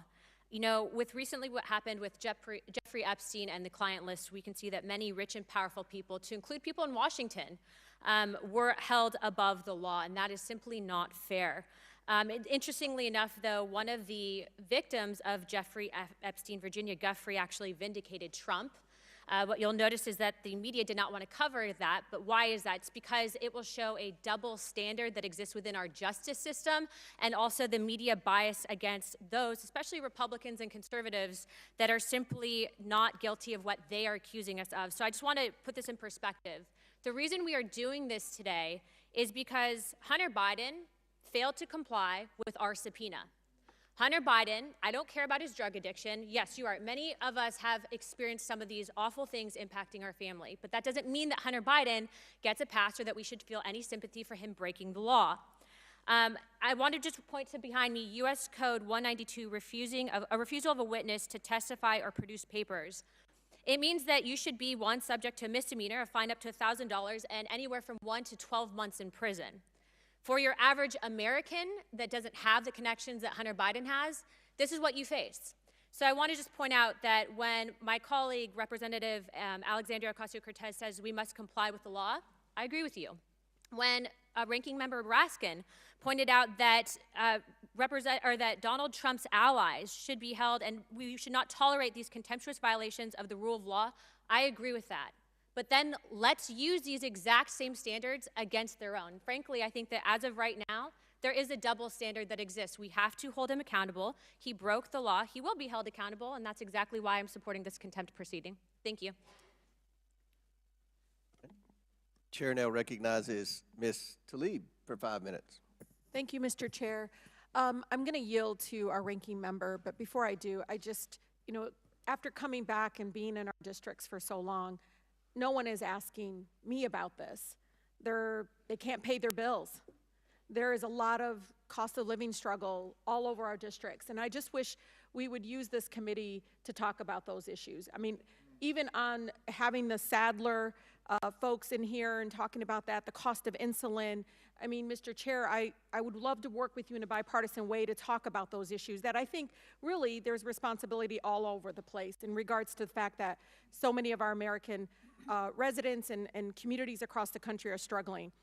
With that, I yield to our ranking member, Raskin. Thank you, Ms. Tlaib, for your tremendous and enduring devotion to your constituents and the public good of all Americans. Why are we here, colleagues? Well, between January of 2017 and January of 2021, we suffered the most lawless presidency of our lifetime. It began by Donald Trump saying that he would keep his more than 500 businesses going. That's right, and he wouldn't divest himself of any of those businesses, and he would not adopt a rule in honor of the Emoluments Clause, consistent with the Emoluments Clause, declining to take money from Saudi Arabia, China, United Arab Emirates, and so on. And then he proceeded, as we've learned, to collect at least $7.8 million from foreign governments, and that's actually a tiny fraction of what he got, because that was only for the first 2 years before the chairman, in his wisdom, decided to tell Mazars to stop complying with the judicial court order. And so that was all we got, was 2 years for 4 businesses out of more than 500. And that was just for 20 countries out of 195 countries on earth. But the lawlessness lasted up until yesterday, when Donald Trump's lawyer got up before the D.C. Circuit Court of Appeals and asserted that President Trump, or any other president for that matter, has a right to order assassinations of his political opponents and not be prosecuted for it unless he's impeached and convicted first, which is completely at odds with the text of the Constitution, the history of the Constitution. But he asserted a right to assassinate other citizens unless first he's impeached or convicted, which means all you got to do is kill your political opponents and then kill enough of your political opponents in the House and Senate to keep yourself from being impeached or convicted. My friends, please don't look at your phones and papers right now. This goes to the heart of the republic. Take a position on it. Even if you're going to support it, take a position on it. Don't stick your heads in the sand. Donald Trump is doing this to our country.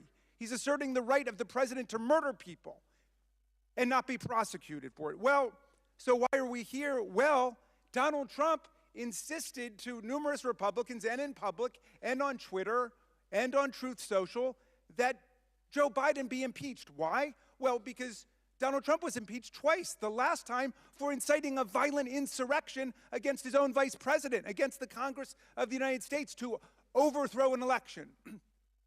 And if you don't believe that, you've got to tell me that if Mike Pence had buckled under to weeks and months of pressure, that Donald Trump would have said, oh no, I was just kidding. I'm not actually going to seize the presidency. Come on, if you believe that, you're too innocent to be let out of the house by yourself.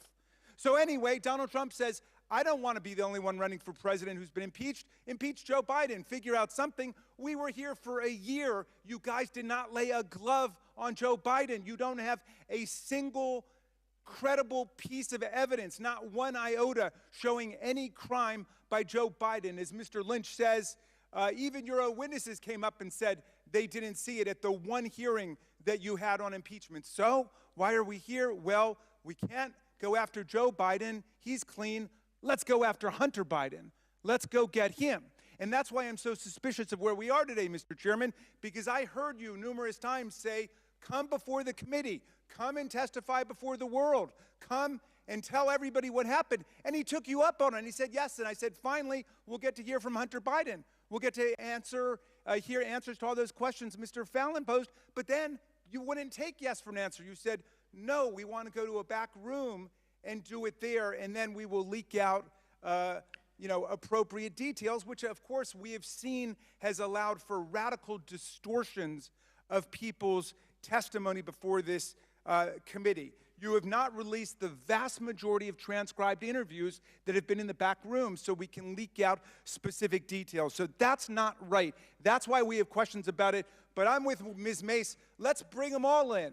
Let's bring in all the Republicans who still haven't testified about what they know about what happened on January 6th, and let's bring Hunter Biden in. Let's do that all together. I'd be for that. And thank you for yielding, Mr. Tlaib, and I yield back. Chair recognizes Mr. Langworthy for 5 minutes. Well, we've certainly had enough distractions here today, and in the political stunt that we saw here at the beginning of this hearing, Hunter Biden strutting in here like a real tough guy while he refused to sit for a deposition that he'd been lawfully subpoenaed to do.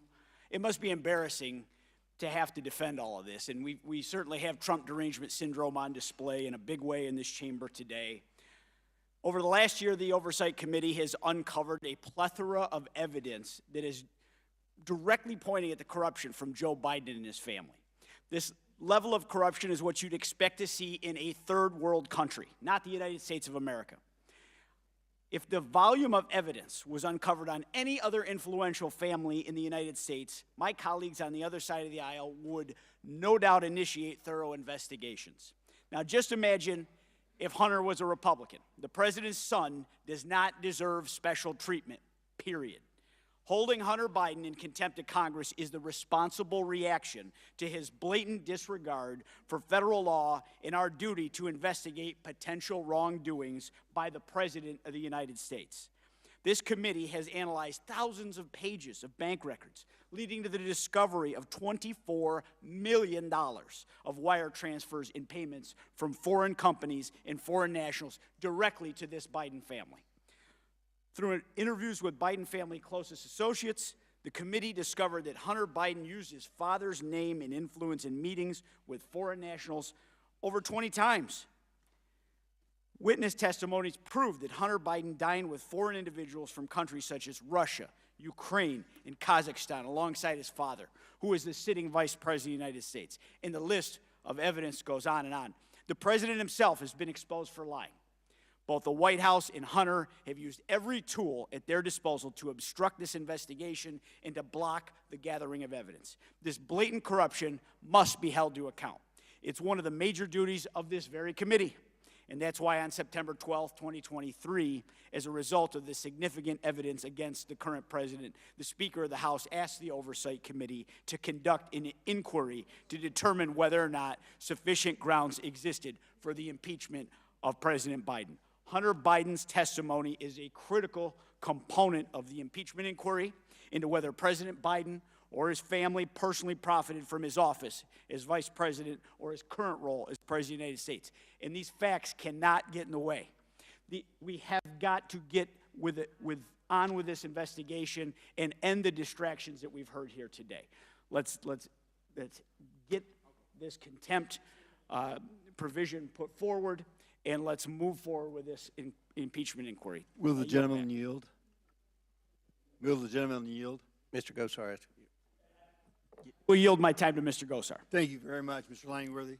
You know, to the ranking member, you know, we're cherry picking, and to Mr. Lynch, we're cherry picking because if you go back to those individuals we had as witnesses, they all said there doesn't exist that information now, but there exists the potential to be there. And the inquiry is different than an impeachment. It is a search for that document. So I think we got to be very, very careful when we're on both sides when we're talking about this, that we give the whole picture, not part of the picture, the whole picture to this. What's been found since then? Well, once again, there's stuff there. So I'm sorry? There is stuff there. There's stuff there? Yeah. Can you share it with us? Because you stack up these random corporations. What are you producing? If I'm a manufacturer, I would do that because I may have different businesses accomplishing that. They have nothing to sell. Some paintings, it was access to the president. So now whether that reaches high crimes and misdemeanors, I don't know. I'm not an attorney. But last but not least, I want to make sure that we also get to this, is that you did the process and you stated it. The language has been repeated over and over again. You do this massive hunt with attorneys, not people like dentists or others. You do it with attorneys to gather that information. And then they selectively compile it.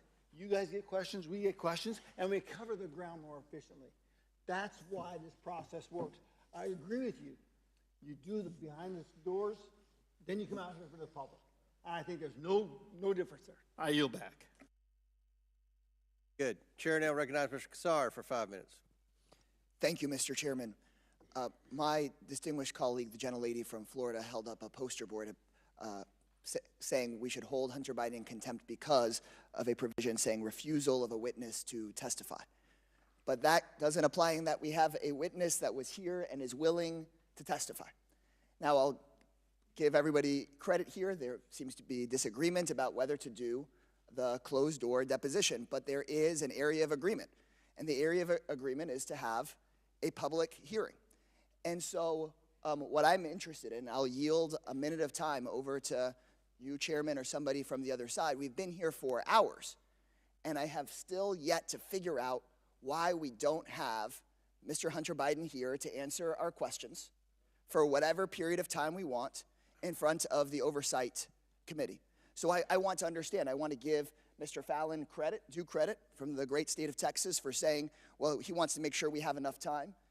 Mr. Chairman, I'm sure we could agree to whatever amount of time was necessary, but I'm having a lot of trouble understanding why the Republican majority won't take yes for an answer and ask questions of Hunter Biden here publicly.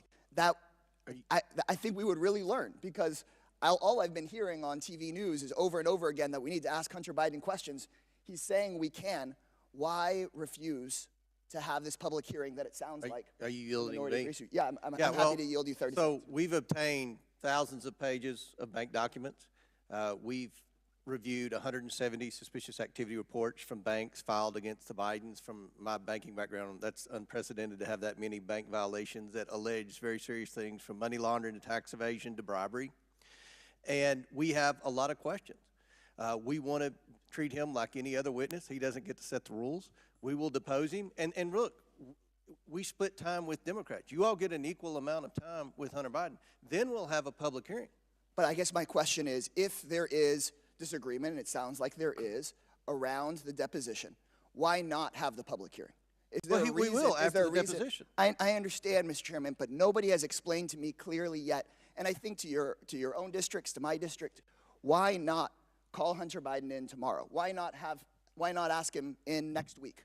We're ready. Will to gentleman schedule- yield? I'd love to answer that question. Would Yes, you? sir. Yeah, so I would have loved to have deposed him right here today. We But had a there's motion. rules. We had There's a motion to do rules. it. You have 3 days. Let's do it in 3 days. No, but my who whole wants to point sign up? is behind closed doors. I would have gone right now. He's here. He's got his legal representation there. Let's play this game. But we have rules that say you have 3 days. I'm not playing game one. I'm sure we could waive the 3 days. Second, we could have it here in 3 days if there's agreement about if what we're hearing from the Republican side over and over and over again is they've got questions for Hunter Biden. The quotes from this hearing. Hunter Biden's testimony is critical. I want to delve into questions I have for Mr. Biden. Why not ask for those? Why not ask for that tomorrow? We can The see if he deposition would. tomorrow? No, we would have him here in public tomorrow in front of everyone. After the I understand deposition? you're saying after the deposition, but my question for you is just very clearly, why not have the public hearing tomorrow? Will the gentleman yield to that question? Yes, Mr. sir. Chairman, if and you Mr. may. Donalds, I want to compliment you because I remember our first Oversight Committee hearing, you said it would be good to have these real conversations, so I genuinely I want am to all for this, Mr. Kassar. I actually enjoy this part if we ever get to it. Look, the reality is, and you have attorneys on your side of the aisle, there is never any proceeding that takes place without a deposition of the witness. The reason why is because if something comes up in the round of questioning, either A, members of this committee may not be prepared because they don't have all the information from the witness, because the witness was never given an opportunity with his attorneys present to actually give out that level of information. So you need a deposition process before you bring a witness into open hearing. This happens all the time. This is actually the protocol of the House. And Mr. Kassar, what your side of the aisle is requesting, with all due respect, is a deviation from the historical precedent of the House of Representatives. I'll yield back to the ranking member. Well, but thank you for moving the ball forward with that explanation. That has been the practice sometimes, not all times. The vast majority of witnesses who come before this committee come without being deposed first. We come and ask for their testimony. But in any event, even for a witness who's being subpoenaed, like Mr. Biden was, we have a completely different situation when the chairman goes out publicly and says, we will give you the choice, A or B. You can have a deposition or you can come in the hearing, but I challenge you, I invite you, I insist that you come before the committee, and repeatedly says that. So that's why I think legally it's a very complex question, but I don't see why we take this all the way to all the way to court. If you guys really want to hear from him, let's have a public hearing and then depose him afterwards. But he's saying he doesn't want to be misrepresented. Thank you for yielding. Time's expired. Chair recognizes Mr. Burleson from Missouri. Thank you, Mr. Chairman. What should be obvious to the American people, what I think we need to just say to the American people is to point out that this kind of food fight, this circus that we've experienced is the reason why we want to have a deposition. In a deposition, you don't get people distracting the American public with all these other topics, and during a deposition, they don't get to lie to the American people for 5 minutes at a time. They don't get to distract, they don't get to lie, and they don't get to divert from the facts of what's happening. But what I see happening is what's being telegraphed here is that they're building a case, a political case really, because that's what this is. It's all politics that they're entering into for why the Department of Justice, or giving Merrick Garland an excuse, which we all knew that he would not prosecute, probably not prosecute these contempt charges, because it would be hypocritical if he did so. Because he prosecuted Steve Bannon, even though Bannon was actually working for the president, and was able to raise the speech and debate clause that was mentioned in the Constitution. Merrick Garland still prosecuted him for that. Here's what's really frustrating to the American people, and they see right through this. We're now going through a second process over really the same crimes that were committed when Joe Biden was vice president. And those crimes include the creation of dozens and dozens of limited liability companies, dozens of bank accounts. When people say, where are the facts? Well, I want to ask, what facts are you looking for? Because to me, bank records are facts. Suspicious activity reports are facts. Copies of checks are facts. When you juxtapose that with the WhatsApp message and what's on the Hunter Biden laptop and the deposition from witnesses like Mr. Archer, when you add to it further depositions, as we're going to hear about soon, the art dealer, when you layer all that together, that's a compelling story. There's a lot of facts. And you know what? I would hate to be on the other side of the aisle and try to defend this situation. And so I think that the only outcome would be to distract, to try to make this a political process. But it still stands as a fact that when the Democrats were in charge, they brought in the president's son. They brought him in multiple times, and they brought him into depositions, and he agreed. And this should be should be the takeaway message to the American people. When the Trump family was asked, when they came in and they gave depositions, the Biden family, once again, Hunter Biden feels that he's privileged. He's privileged. He doesn't have to pay taxes like everyone else. He's privileged that apparently he can traffic sex workers across the globe and get away with it. He's privileged in that he can get away with acting as a foreign advocate and be able to get away with it when other people are prosecuted and sent to jail for the very same thing. The American people see that there's two standards of justice. And when we're trying to go about the people's business in a serious manner, we end up allowing a food fight, which is exactly why he did what he did when he went across the street as far away as he could from this building and had his press conference, and then why he today showed up when the hour is way too late. I yield the remainder of my time. Ms. Brown. Ms. Brown. Chair recognizes Ms. Brown. Thank you, Mr. Chairman. I am not a lawyer, and nor do I try to pretend to play one on TV. But it is plain for all of us to see we are here on behalf of one man, the self-proclaimed dictator on day one, the twice impeached, 4 times indicted, insurrection initiator and supporter, election denier, convicted fraudster, and maniacal manipulator from Mar-a-Lago, the one who lost and lost badly. We are here because my colleagues on the other side of the aisle have no positive agenda to run on. They have not accomplished one thing in their year in the majority to improve the lives of the people around this country. We are not here to hold the president in contempt of Congress. We are not even here to hold a member of President Biden's administration in contempt of Congress. For some reason, the majority has gathered us here to hold the president's son, his son, who I will remind all of us is not and has not ever been a government official, in contempt of Congress, despite his willingness to come testify publicly before this committee.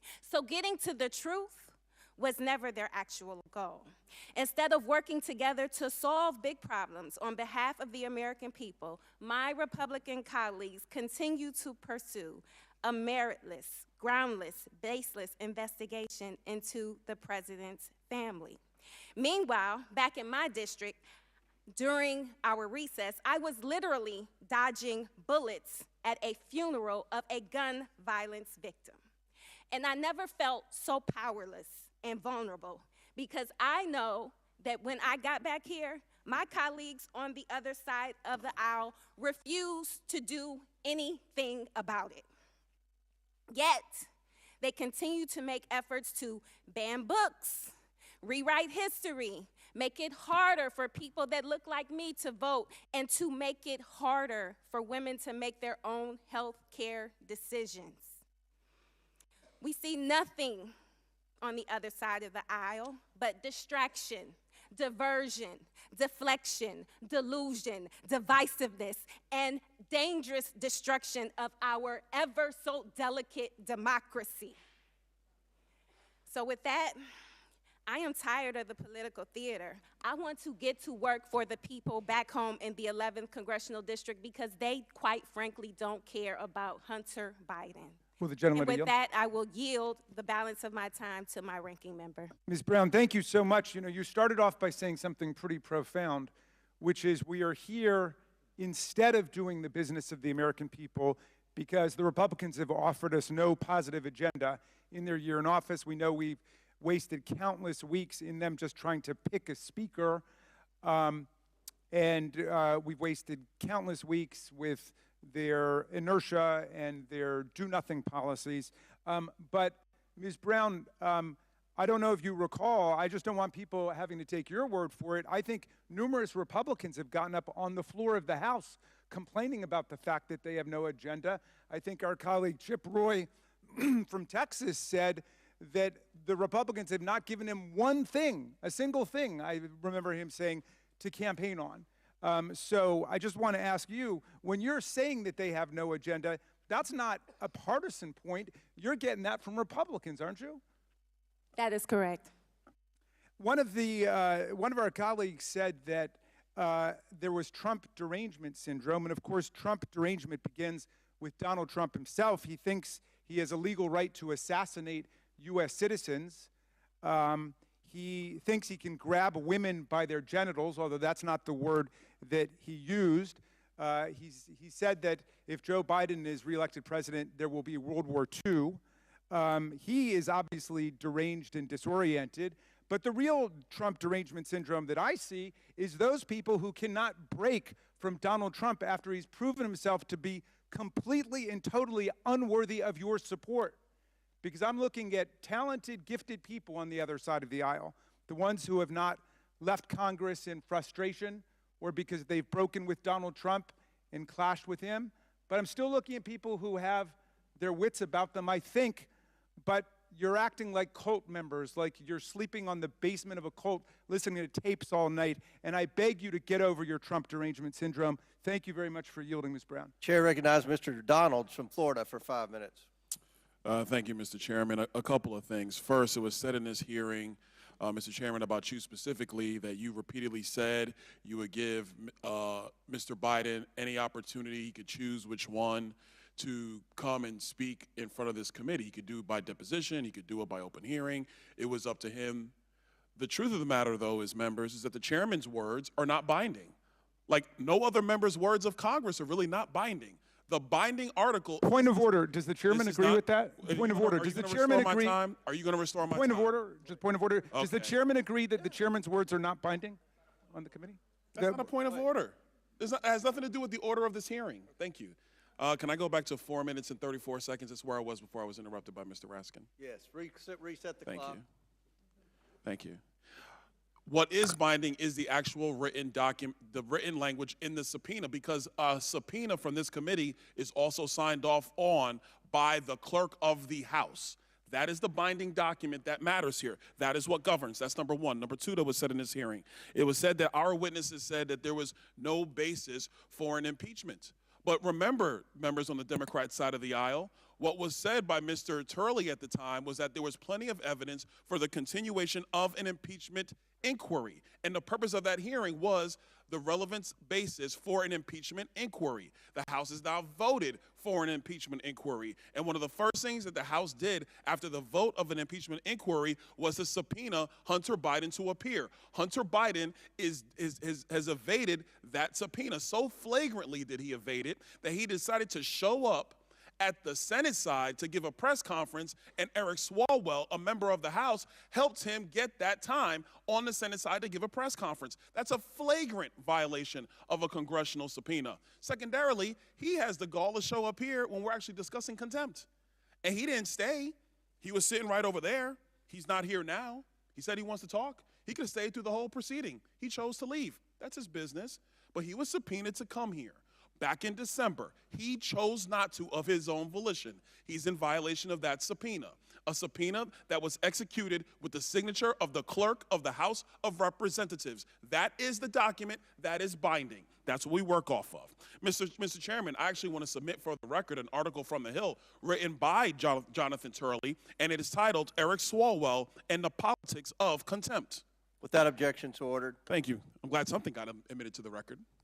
Last, a couple other points. One quick point I want to make, and this is in reference to the minority's report about this $7.8 million. I want the minority to understand one very important distinction between President Biden and President Trump. President Trump has an international real estate portfolio that he has amassed over decades. I'm quite sure if you go back through all of the hotel receipts before he was president of the United States, that you had foreign dignitaries staying at Trump hotels all across the world. Will the gentleman yield? I'm not going to yield, Mr. Raskin. I'm making a point because they're actually very nice hotels. They look good. People like staying there. President Trump was not running the Trump Organization when he was president of the United States. To my recollection, Eric Trump, the president's son, was actually running the Trump Organization when President Trump was president of the United States. So if he had a portfolio of hotels and people choose, through Expedia, through Kayak, through Hotels.com, if they choose to go and stay there, how is that the president being in violation of what the emoluments clause? Is that what you're citing? Stop. Ladies and gentlemen, America, this is ridiculous. The Biden family has no business. They've never had a business except for politics. And the one thing that the Oversight Committee, in conjunction with the Ways and Means Committee and in conjunction with the Judiciary Committee, has always been able to demonstrate is that they shook down foreign nations for millions, 26 million at the latest count, and growing, millions. And there was never any business entity involved except public corruption and a pay-for-play scheme. The House Oversight Committee would like to get to the bottom of this under the impeachment inquiry of the House. We have questions for Hunter Biden. We issued a subpoena for him to answer said questions. He ignored a congressional subpoena as a private citizen. There are many attorneys on the other side of the aisle. If you had one of your clients in your private practice ignore a congressional subpoena as a private citizen, you would advise them not to, because they would be held in contempt, and they would actually be punished by the Department of Justice. So I find it interesting to see today. Yield so I can I'm not respond? going to yield, Mr. Goldman, because I had a question for you earlier. You didn't want to take my question, so I'm not going to take yours. Thank you. So, in closing, I will say, private citizens, yes, they have a responsibility to answer congressional subpoenas. They do. Hunter Biden had it, and he was flagrant. He decided to give a press conference. So we're going to do this business, and he should be held in contempt by the full House of Representatives. I yield back, Mr. Chairman. Very good. Chair now recognizes Ms. Norton from Washington, D.C. for 5 minutes. I yield my 5 minutes to Mr. Raskin. I'd like to thank the distinguished delegate from the District of Columbia, and I need to correct the record because of several false statements made about the Foreign Emoluments Clause, Article 1, Section 9, Clause 8, although I do appreciate the gentleman from Florida's attempt to at least engage on the matter of substance that was raised so powerfully by Ms. Crockett. Now let's start with this. Article 1, Section 9, Clause 8 says that neither the President nor any member of Congress can receive a present, an emolument, which means a payment, an office or a title from a prince, a king, a foreign government, quote, Mr. Donald, of any kind whatever.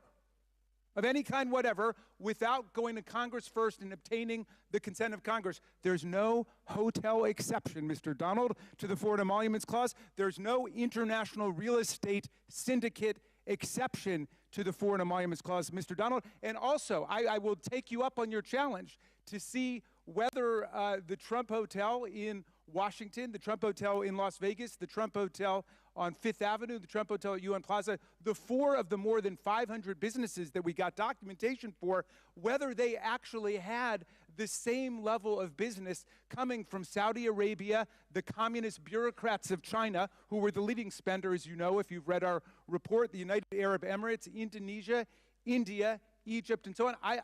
We will make that comparison about what was done before. If you get the chairman to call off the ban on further documents coming from Mazars. So Have you ever stayed at a Trump hotel, Mr. Raskin? Excuse no, and I would stay at a Trump hotel. I've got too much self-respect and stay at concern bad for hotels. hygiene. So, but in any event, Mr. Donald, you're totally wrong about what the Foreign Emoluments Clause stands for.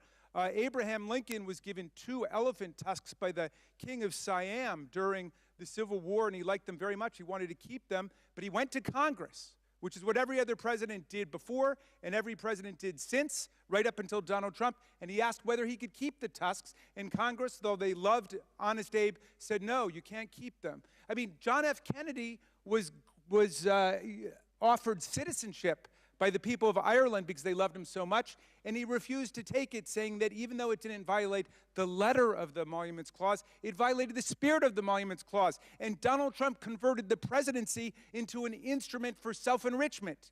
He raked in millions of dollars from the most corrupt governments on earth, who came in with specific favors that we document in our report that they got from Donald Trump. I beseech my colleagues, I will read any book, any magazine, any speech you've given that you want me to read.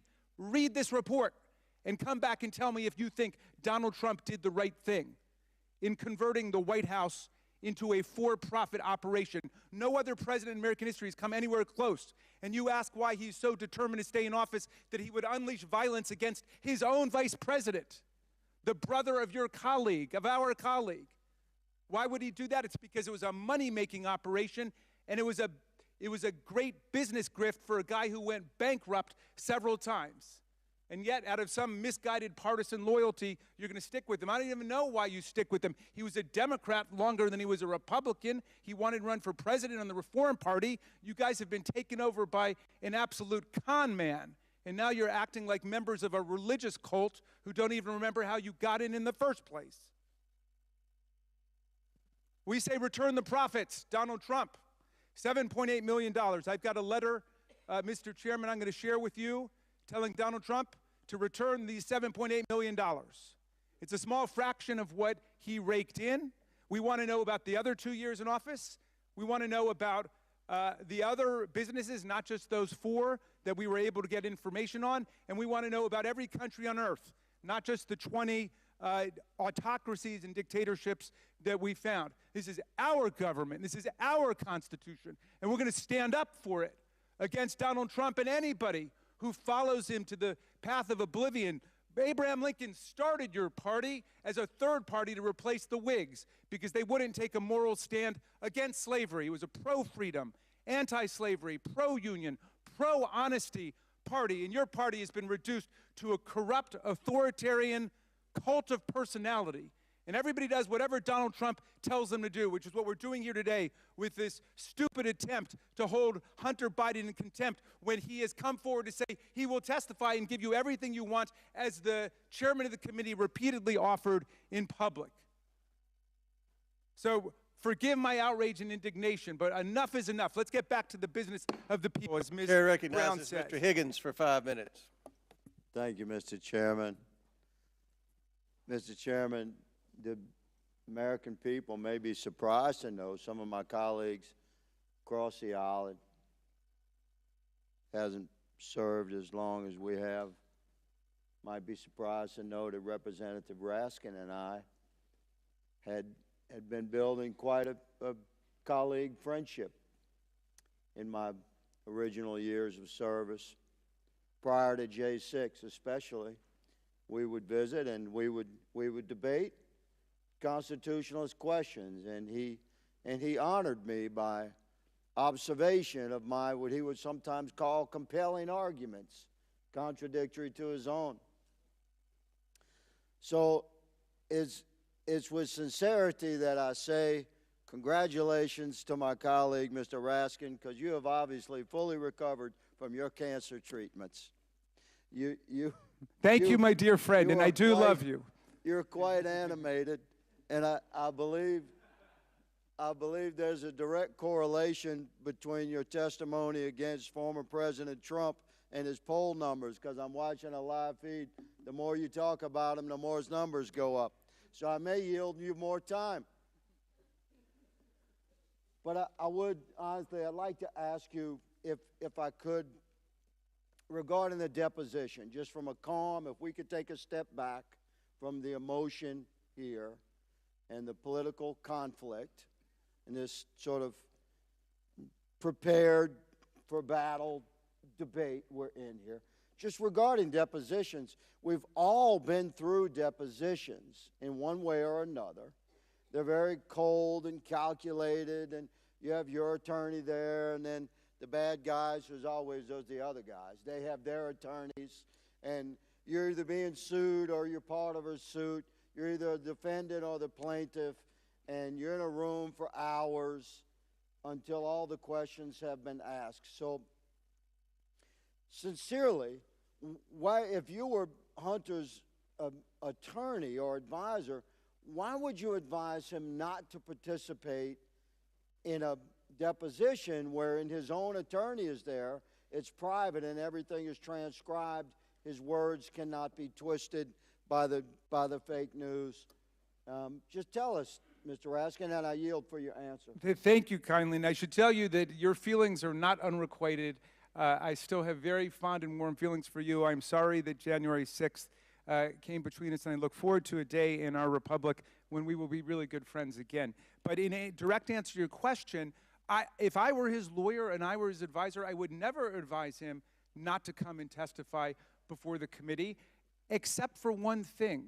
And this is why, and I started out this way. But specifically, I'm asking about depositions. Yes, about deposition. Because we want the deposition first, I would clarify, no, and but then the public testimony. Just to answer your question, I would recommend it, except that they were publicly given the offer numerous times to come before the whole committee, and they state a fear on their part, which is not unreasonable, that their words will be distorted and the transcript of the interview will never be released, because the vast majority of the transcribed interviews have not been released. And I would use this as an opportunity to call on the chairman. Let me just say that I think that's solid counsel. But that brings us to our next point, my next point, which is that as a free American, which, I mean, to a certain extent, we still have some individual rights and freedoms, including to not comply with a subpoena.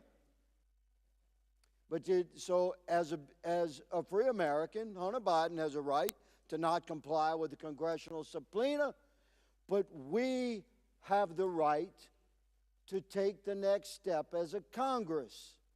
If we believe the subpoena was righteous and his noncompliance with that subpoena was unrighteous, if we believe that our subpoena was lawful and we have presented probable cause and lawful argument to support that subpoena, then we have not only the right, but we have the obligation to consider that he was in contempt of Congress when he took that stand of noncompliance, which is where we are right now.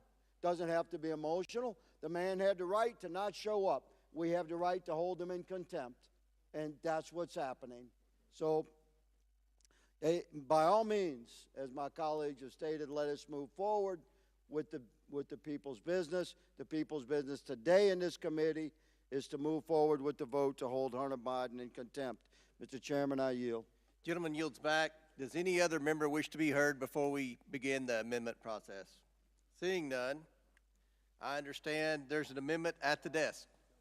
Oh, Mr. Cloud. I'm sorry, I didn't recognize. Mr. Cloud from Texas for 5 minutes. Well, in the true D.C. meeting maxim of everything's been said, but not everyone's said it, since I haven't said anything yet, I'll go ahead and mention it. But we've heard words about irrefutable evidence being presented, and, you know, I just have to say I don't think that word means what you think it means. And there's a stark contrast, as been pointed out, between how the Democrats have investigated and how we investigated. They are opposed to a closed-door deposition, which they've held a number of times. As a matter of fact, during the impeachment hearings, I sat in the skiff along with others while they withheld the transcripts that they are worried about. And so oftentimes it seems like their motivations they're portraying their motivations on us, and that's just not the case. I remember sitting, for example, in one of the hearings, and one of the witnesses who worked at the White House was asked, did the president talk to you before coming here? And said, well, we passed in the hallway and had a conversation. What did he say? Just tell the truth. Ironically, that part didn't leak from the committee hearing, but a number of lies did. And let's also look at how these two investigations got started. One was based on evidence that was false evidence that was paid for by a political opponent of Trump as a candidate, and created a whole Russian collusion narrative that we spent millions of government tax dollars on, perpetrating this big lie that our colleagues on the other side helped promote. This one began with a laptop that Hunter Biden produced himself, and then was backed up with bank documents, and then evidence of shell companies all over the place. And then there's talk about the business, the fact that Trump's business has made money from people who stay at the hotels. Is that not shocking? I think every American expected that people in other countries where some of his hotels are might have stayed at those hotels. That is not a shocking thing. But the big difference, of course, is that President Trump and his son is not manning the reservation desk. And they're not the ones answering the call and handing it over and saying, the big guy sitting with me, would you like a room at the hotel? That is not happening. But yet for these shell companies that Hunter Biden has set up and the Biden family, that's exactly what we've seen has been happening.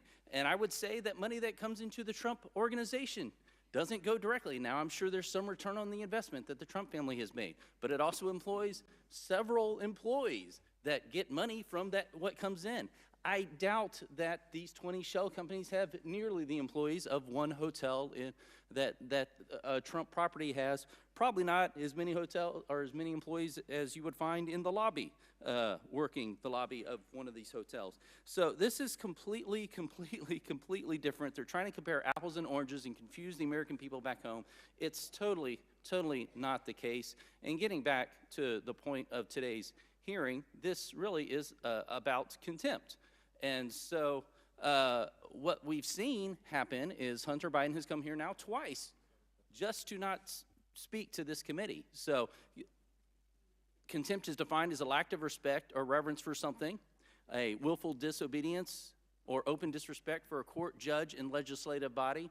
He flew all the way over here the day he was scheduled for a deposition just to not appear and to kind of thumb his nose here at this body. Today he showed up, and the minority is trying to make the case, well, he showed up to speak. We've been here a couple times. I've been in a couple committee hearings, not nearly as many of the members here. Never have I seen a witness show up when they want to show up on any sort of thing to say, hey, I'm here to speak on what I want to speak about. That is not how Congress works. That's not how any meeting on the Hill works. That's ridiculous to think that somebody's going to be able to show up and just mandate the agenda for today's meeting, which is further evidence of why he is holding Congress in contempt. He thinks he's above the law. He thinks it has no weight on him, and understandably so for the moment, because the DOJ refuses to follow up on anything and has done their best effort to work with the IRS and other agencies to shield and protect the Biden family. This is important. We have to hold them in contempt, and I yield back. Gentleman yields back. Does any other member wish to be heard before we begin the amendment process? Seeing none, I understand there's an amendment at the desk. Yes. Mr. Chairman, I have an amendment at the desk. For what purpose does Mr. Goldman seek recognition? Oh, my apologies for jumping ahead. I have an amendment at the desk. The clerk will distribute the amendment to all members. Does everyone have the amendment? No. All right, we're going to let the clerk distribute the amendment. I believe it was changed in the last little bit. That's okay. I would ask that the clerk read the amendment.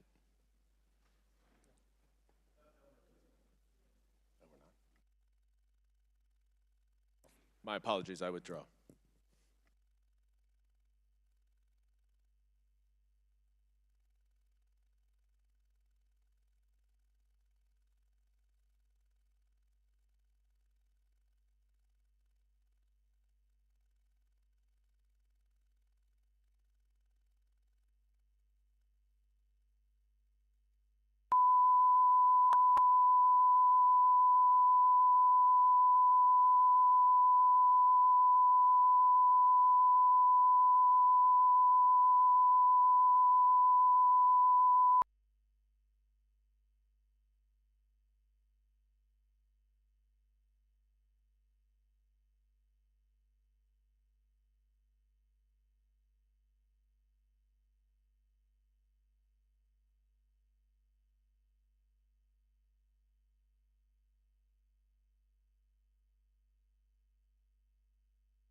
The checks we're referring to were a check for $200,000 that came through the influence peddling scheme with AmeriCorps Health, and the $40,000 check that came through the influence peddling scheme with China, where I believe Mr. Bobulinski has stated publicly was a company that Joe Biden was supposed to be 10% owner. Okay, I'll reclaim my time. I think in both cases, I mean, there were a lot of words there, Mr. Chairman, but I think you're referring to the auto loan repayment with Hunter Biden. You're referring to the James Biden repayment. But if you've got documented receipts of foreign governments giving money directly to President Joe Biden, that's an outrageous violation of the Emoluments Clause, like the $7.8 million that Donald Trump pocketed while he was president, which for some reason you guys don't care about because you think the Constitution only applies to Democrats and not to Donald Trump because, hey, that's an identifying characteristic of an authoritarian political party. It's got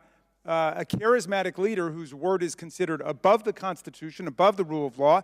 You refuse to accept the results of democratic elections that don't go your way if you're an authoritarian party, and then you refuse to disavow or you embrace political violence as an instrument for obtaining and maintaining political power. So you guys didn't like when President Biden said that your party under Donald Trump has fallen into semi-fascist ways of operation. If the shoe semi-fits, you semi-wear it, okay? Now, I'd like to yield back to Mr. Goldman. Would the gentleman yield to a question? Well, yeah, I'll take a quick question. Good. I just want to clarify. We have a wire that went directly from CEFC, which banks have identified as a state-owned entity from China. That this wire went from CEFC to Hunter Biden, then to Joe Biden for $40,000. Okay. Joe Biden has been directly implicated in the family influence peddling scheme at least 2 times. No, you haven't. You have not ever seen that. You have not produced the bank memo. You have not produced the 40,000 is for Jim Biden. No. The 200,000 is from Jim Biden. The 40,000 is from Hunter Biden.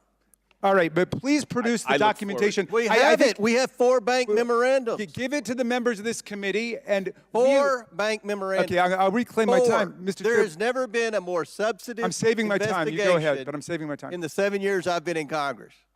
All right, let me say this: the Democrats undertook a serious investigation, despite every effort by the chairman to undermine it, and we determined there were $7.8 million documented receipts from foreign governments to Donald Trump. You guys don't care about that. That's unfortunate. But if you've got documented... Will the ranking member yield? Yeah, we will in just a moment. Let me make my point, okay?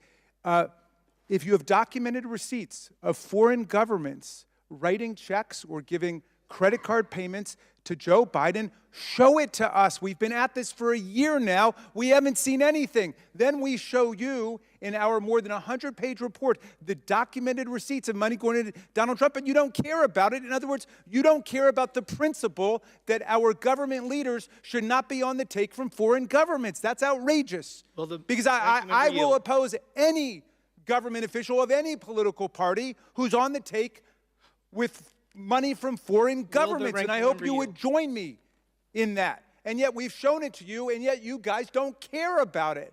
I mean, that's just unfathomable to me. Now, at least the Trump family has responded to it.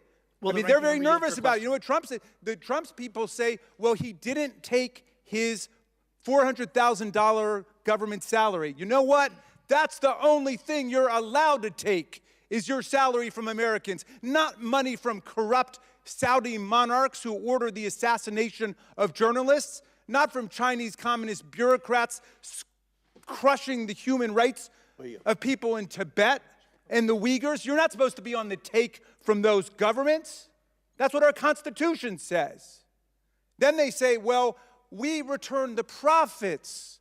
These guys think it's, well, if it's a hotel, they could just keep the money. At least the Trump family understands. Some lawyer told them what the Constitution says. We return the profits. Well, guess what? They didn't give us the accounting of the profits, and that's not what the Constitution says. The Constitution says you can't take any payments at all from a foreign government without going to the Congress of the United States. It's not that you can't keep the profits from foreign governments. Do you guys understand what you're doing here? You're putting that Gentleman's White House time's for sale. expired. Chair recognizes Mr. Timmon from South Carolina. Thank you, Mr. Chairman. My colleagues across the aisle miss the point here. The Trump family has pre-existing businesses built over decades, hotels all over the world, and President Trump divested himself of control over those businesses to his children, and business arm's length transactions between foreign governments and between the Trump International Hotel chain, there's actually an arm's length transaction. They're getting hotel rooms, they're getting food and whatever from these hotels. So the difference is this. The Biden family doesn't produce anything. They don't have anything. They don't have hotels. They don't have services rendered. There are none. Hunter Biden has said that he was on the board of Burisma and he has no qualifications. They actually cannot document any service rendered by the Biden family, whether it's Jim Biden, whether it's Hunter Biden. So that's the issue. The issue is that the Biden family, all they have is the big guy and his policy favoritism, and that's why we're here. And I just think y'all are muddy in the water, and it's not doing the American people justice. Would that, the gentleman Mr. Chairman, yield? I yield back. Would the gentleman yield? Yes, I will yield to. I thank the gentleman. I do want to point out that, to the point that Mr. Timmons was making, that the operation of the Trump Hotel was a legitimate enterprise that was approved by this committee in 2013, before President Trump was elected to office. But prior to that, it was the old post office. It was losing $6 million per year. The turnaround was a plus $3 million that went to the federal government.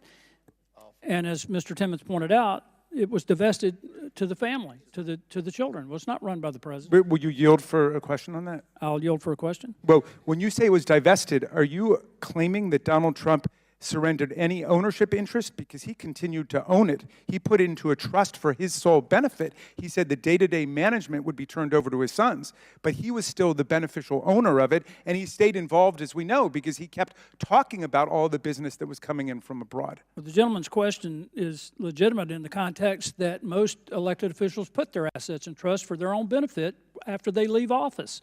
But it was not a blind trust. He should not be forced to divest himself of the asset, an asset that was approved by this committee. No, I'm afraid not. You're referring to... I'm reclaiming the time yielded to me by Mr. Timmons to point out that what is happening right here should concern every American citizen, because we refuse to investigate, prosecute corruption.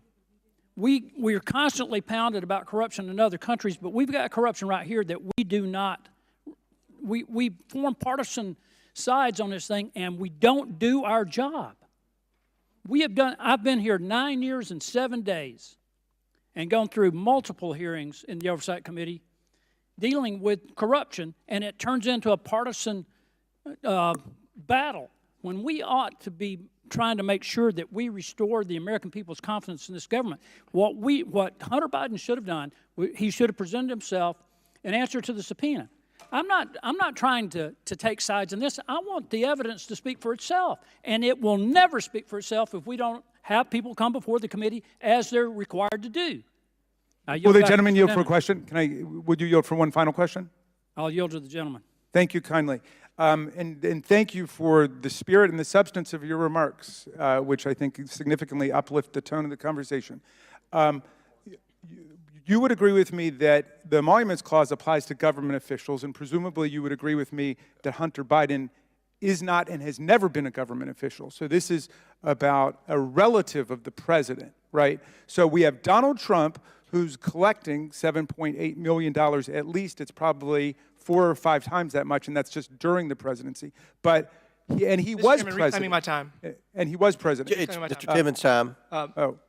Ranking Member, do you have any evidence that Donald Trump received any of this money you're alleging that was received by the Trump Hotel Organization? Yes, he bragged about it, and in fact, he returned what he called the profits to the government, which gave the game away. So $8 million in revenue, of which you don't know what the costs were associated with that, and you don't have any evidence that the president actually received any of this money. By the way, we've got all the evidence. Have you read our report yet, Mr. Timmons? What is the amount of money that you allege he's received? $7.8 million, and it's a tiny fraction. That's just factually inaccurate. Have you read our report? That's revenue. It's not. I beseech you to read the report. I'll read any book you want me to read, any poem, any ghost story, whatever it is. Read the report, please. Read the report. Please.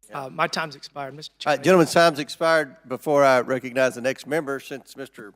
Raskin's into reading, I'd like to submit to the record the last bank memorandum. The bank memorandum that details the Chinese wire that went to Hunter Biden, then to Joe Biden. It's in the bank memorandum. This is substantive memorandum. This is the fourth memorandum. If you need the other three, we will resend them to you. Mr. Chairman, can I introduce something for the record too, before we break? Yes, but without objection, we entered in the fourth bank memorandum into the record. Now you have something, Mr. Raskin. Yes, this comes from Newsweek. This is Republican Congressman Andy Biggs warns his party has, quote, nothing to campaign on. All right, without objection. I object. So ordered. I object. Has nothing to do with the subject at hand. Oh, well, it was very much discussed by the members today. I still object. Okay, could I call for a vote on that then, Mr. Chairman? Yeah? Yeah, All right, thank you. Let's get our members to vote. We'll do a, all right, all those in favor of entering into the record a new story, say aye. Aye. All those opposed, no. No. It's I'd like recorded vote, Mr. Chairman. Recorded vote. Recorded votes called as previously announced. Further proceedings on the question will be postponed. We have votes coming up on the House floor. So, all right.